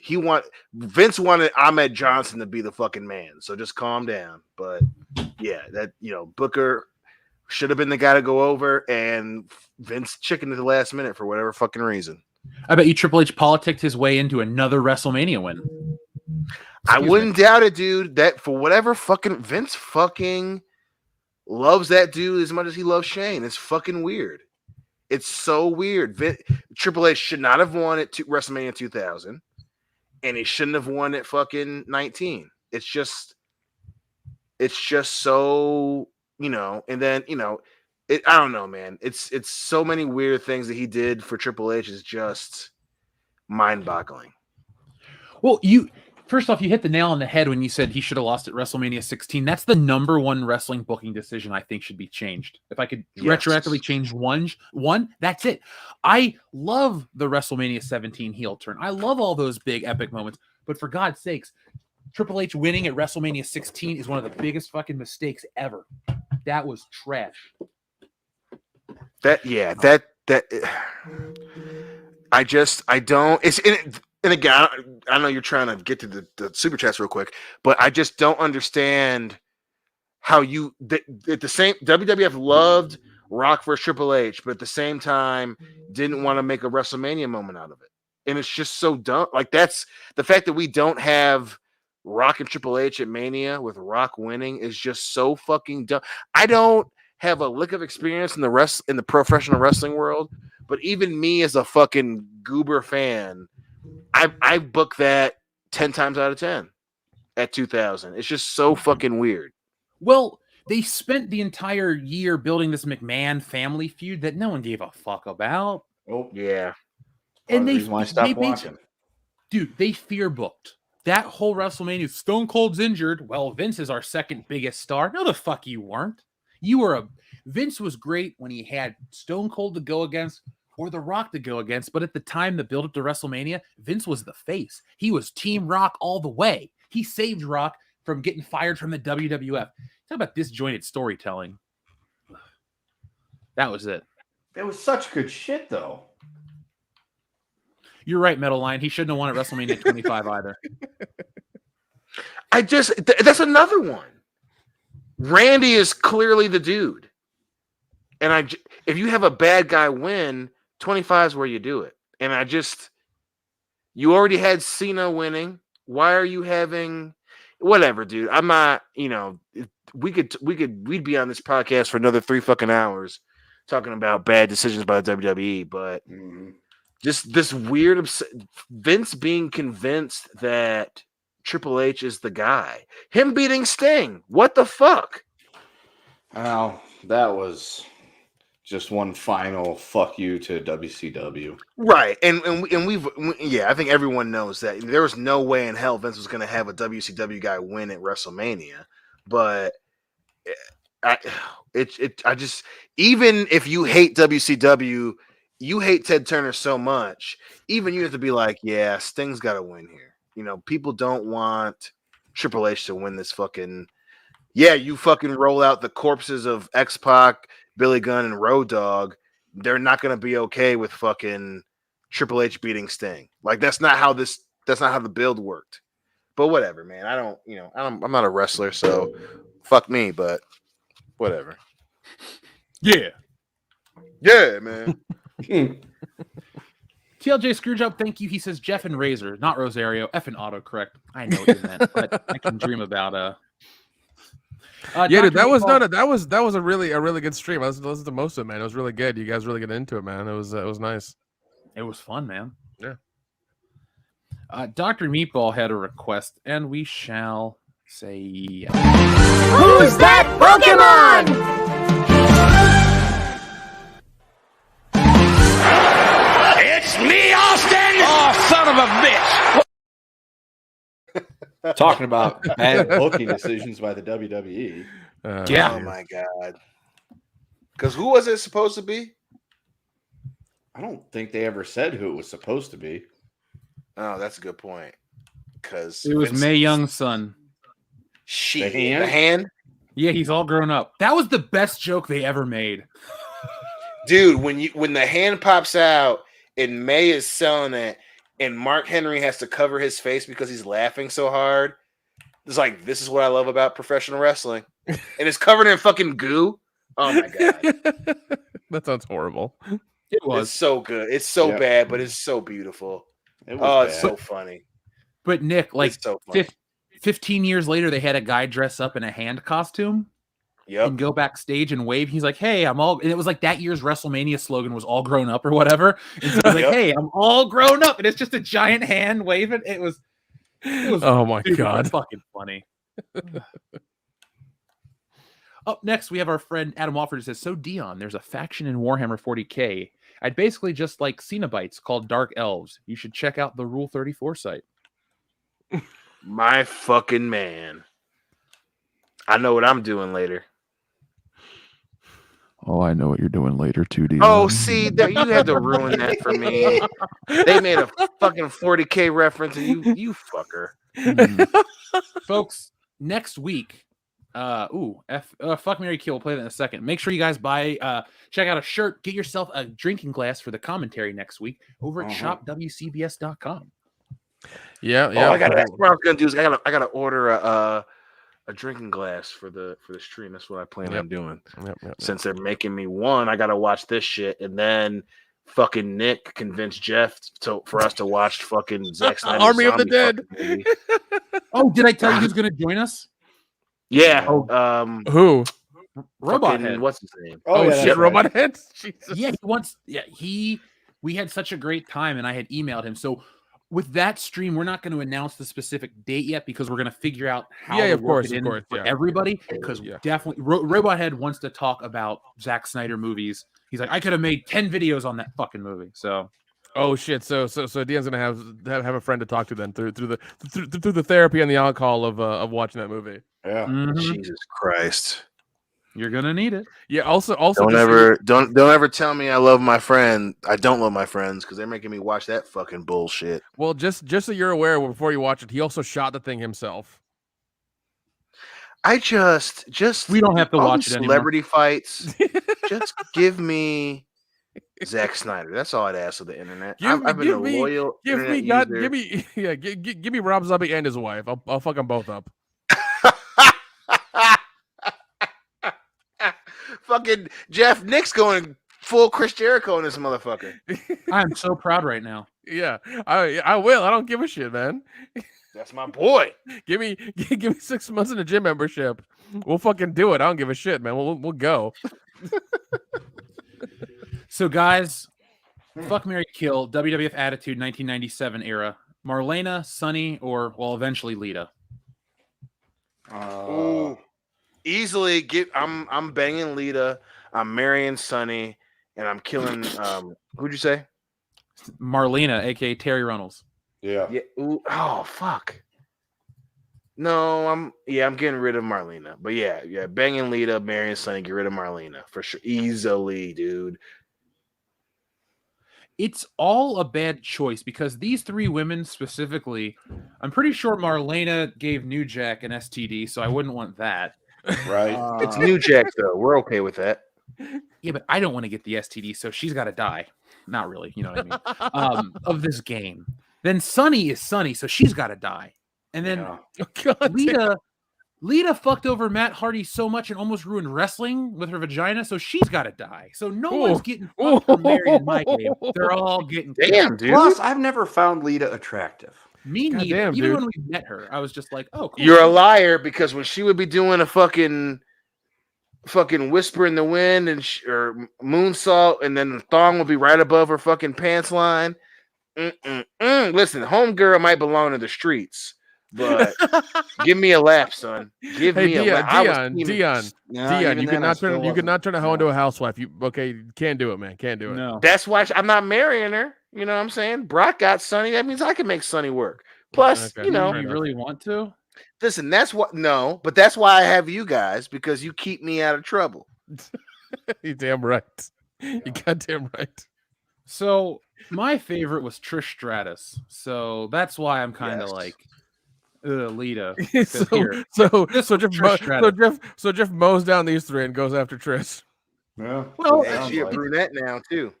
That's cool with me, but she's cool. The other ones, they gotta go. I love how you said Lita's vagina fucking almost ruined WWE. That's hilarious. It did. He's exaggerating a little bit. It didn't ruin wrestling, but it was like the linchpin reminder that, hey, the internet is a thing now. Because when fans found out what she did, they fired Matt Hardy, and fans went so fucking crazy they hired him back and made a whole storyline out of it. Yep. Jeez. I will not die. That was this fucking t-shirt. Yep. That was fucking crazy. And he comes back, jumps Edge, and he runs over to the announce table, and you can tell that he was supposed to say something else, but he goes, He calls them by their real names. He's like, Adam, because Edge's name is Adam. Adam, you piece of shit. Da, da, da. And Amy, because her real name, Lita's real name is Amy. You whore. And I was like, even as a kid, I was like, God damn, this shit is real, boy. And then eventually he lost. He just lost. Yes. So Nick, let me paint the picture for you. You're a wrestler and you have a girlfriend. Your girlfriend ends up banging some other dude in the company. The company fires you for it. Hold on. Wait, do we know which other dude? Yes. Okay. She ends up banging another dude that you know and you're supposed to be friends with. That's even worse. Fuck. So the company fires you. Then once they get a bunch of backlash for it, they rehire you and then decide to turn that real life issue into a personal a feud where you're supposed to scripted fight this other guy. But here's the twist. You're the bad guy in this scenario. Oh, okay. Yes, Matt Hardy was the heel in the Edge Matt Hardy feud where they were fighting because in real life his girlfriend left him and was banging his friend. But that made but he was the heel in all this. Wow. He was the guy we were supposed to be booing. And don't forget, Edge was married in real life when this started. Oh my! Wasn't he married to Ryan Shamrock? Yeah, like the real lady. Yeah. Oh my god! Damn, dude. Yeah, I would. Oh man, if that was the case, I would spend every waking minute making Vince's life a living hell and making her life and my friend's life a living hell. Every time, as long as there's breath in my lungs, I'm going to fuck with them every chance I get. So the moral of this story is don't piss off Nick. Yeah. Right. And don't bang your friends' women. That's not. Yeah, don't bang your friend's girlfriend, dude. Okay. That's never happened to me, but a friend did it, and I have a funny story about that. I can tell you guys off air. I mean, yeah. That's like very much a violation of the rules. No, there was a friend group violation in my other friend group here in Atlanta, or was in Tennessee that went to Atlanta. It was really fucked up though. You're not even supposed to bang your friend's exes. That's still considered a violation of the rules. This was a horrible violation. It's unforgivable, entirely unforgivable, and it happened. Sounds like some dudes just aren't familiar with the way the code's supposed to work. They probably They weren't, and it was really fucked up. Even I looked even this. Yeah, I still kind of know this guy. So I gotta talk to him. So it's like, goddamn, dude, you're still kind of shitty. How's your photographer friend? Is he still alive? Yeah, he actually called me the other day. He's still alive, and life's going on. I told him I sold that car. He was kind of surprised that I knew about that. Now our friend Dr. Meatball has another fuck, marry, kill: Stacy Keibler, Sable, or Trish Stratus. Oh, that's easy. That's super easy. You marry Trish, you fuck Stacy, and you kill Sable. I'm with you 100% of the way. Yeah. Well, yeah. Stacy had that nice stint of doing a lot of asylum movies for a minute. It was hilarious. And don't tell Brock Lesnar we made that decision. No, she couldn't, because she was with a bunch of other people who couldn't act either. It was fucking hilarious, man. Why am I not surprised? Oh, do you remember when they made the bronze statue of her butt? Yep. Holy shit. Yep. If I can find it real quick, I'll show it on air. Not statue. There we go. Not status. I did find a picture of. Hold on, I'll just share this picture. I don't know. Maybe this is like Kendo's thought process every day. Kendo, you're a Scott Steiner fan, correct? I am. And what do you feel about the Chad Scott Steiner? Chad Scott Steiner. Oh, yeah. I mean, outside of the fact that like he got busted wearing a thong on national TV, I was just like, God, that was so funny. That was so funny. And by the way, I found the statue. Here it is. You could go to a statue of Stacy Keibler's legs and butt and feel it up. Like that was advertised on television. Isn't that fucking weird? So weird. That's so weird, dude. Weird. That's so fucking weird. Yeah. But it's good to know that diehard wrestling fans were creepy weirdo perverts back then too. Yeah. Well, now, like, well, I mean, like back then, there was there was proximity, there was distance. Now you have social media and everything that you can like interact with people like 24/7. So I think it's a little bit creepier now. Yeah, but still, imagine my shock. That's true. So we have a few more super chats, and we're going to close this one out. Trent Dason, or sorry, TLJ Screwjob says, Nick, what do you think about Strip Club Massacre? Apparently, the camera guy forgot to leave out the Parkway in the background. First of all, go fuck yourself. Second of all, that movie all came down to poor cinematography. It did. That cinematographer is an asshole, and yeah. That movie was destined for greatness, but the cinematographer completely fucked it up. I don't know about greatness, Kendo. It was shot for shot, one of the worst movies I've ever seen. Yeah, you're right. I think we did a drunk commentary for it. I think it's still up on Patreon. Yes, the anger level at which you it's that night was legendary. It's 3 hours long. The movie's not. The movie's not, but the commentary is. Yes, but with all the stories and the lamentations, it had to go on for a very long time. Oh, yeah. The things I learned after that, it was oh man, it was something. Also, funny story about that. I did an interview with Jim Wynorski, a famous director from the 80s who's still doing stuff now, with our friend Josh from R-Rated Horror Commentary Podcast, that YouTube channel, and he actually saw the movie. Oh. And he didn't know I was a part of it, and he proceeds to say, "Oh yeah, it was shot like shit, and did this and the other." I was like, then I told him, I was like, "Oh yeah, I shot it." He's like, "Oh, it wasn't that bad." Like just a backtrack, and then I was like, "No, dude, it was a bad experience. It was a shit show. It's fine." But I don't want to promote the movie, but I'll just show a picture of it real quick. Oh god damn it! Oh, don't worry, it's appropriate. No, I'm not worried about that. I'm just like I'm figuring out what picture. Oh shit, yeah, I remember that. Those two. Oh my god, those two. Okay. I'm not gonna go into it. It's gonna be another 3 hours. We're not gonna go into it. No, it'll be a 6-hour show. I mean, are we trying? Yeah, to it'll be a 6-hour show. Yeah, top Razor Fist. Yeah, I'm not doing that, man. I'm not doing that. Yeah, that was. Greg Kirby says he'd marry Scary Sherry. I don't know. She may have been cool, but SummerSlam '92 Scary Sherry, I could understand why you might be interested in her. I mean, Sherry Martel, by all accounts, was a wonderful person. Yeah, but that had some bad drug habits there for a while. That'll do it. Yeah. I was just trying to comment on her assless chaps at WrestleMania or SummerSlam and how nice it is, but we'll leave it at that.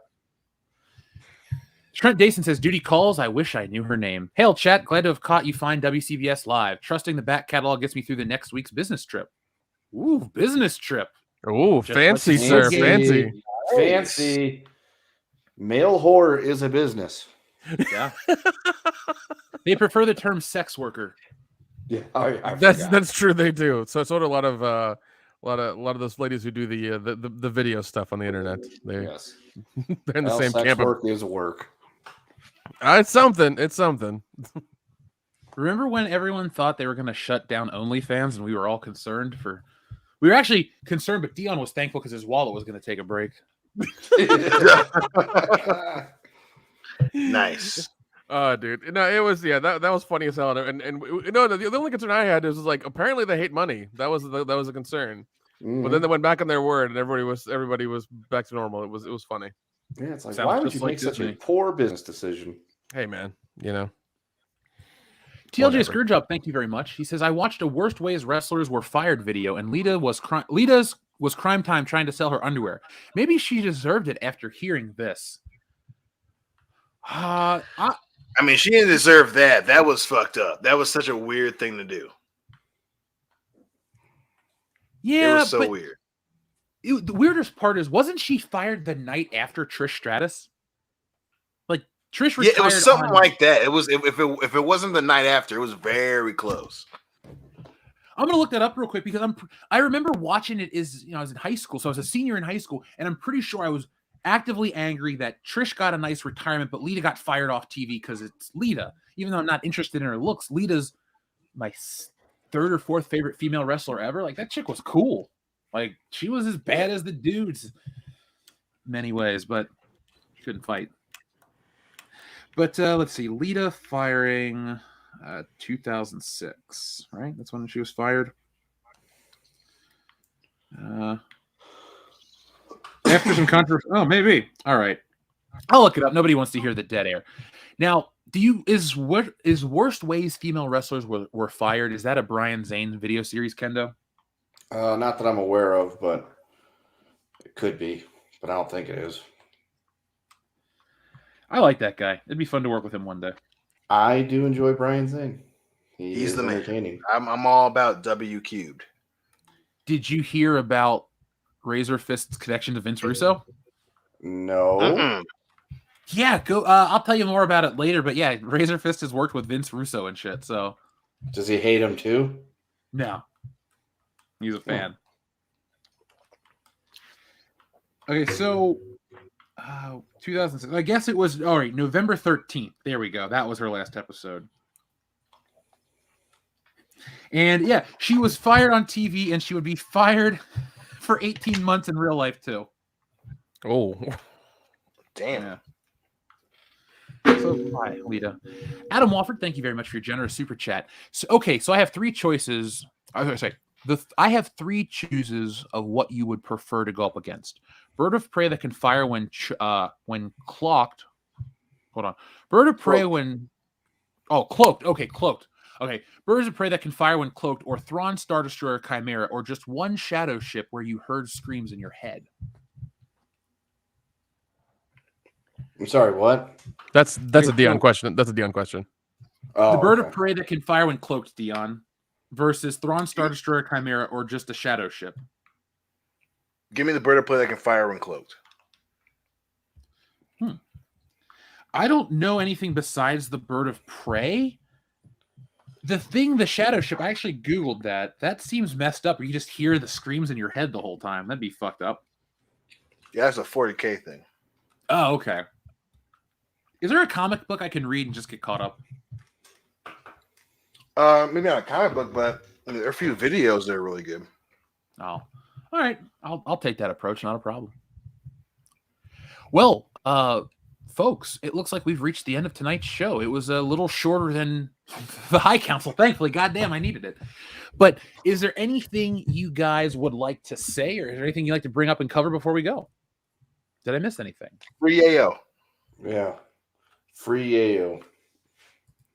And eat pussy. Yeah, free him.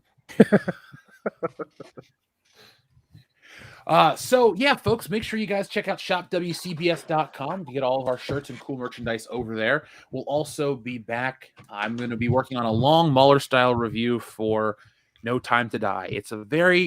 Tonight's review is just quick and really not together because there's a lot to talk about in terms of parallels with other Bond films, the Nolan stuff. The writing is very referential and not the best way. It's a movie that likes to pat itself on the back for being very emotional. So do with that information what you will. But before we go, remember, folks, be smart, be safe, be cool, but always be excellent to each other. .com. Nice shooting, son. What's your name? My name is Jeff.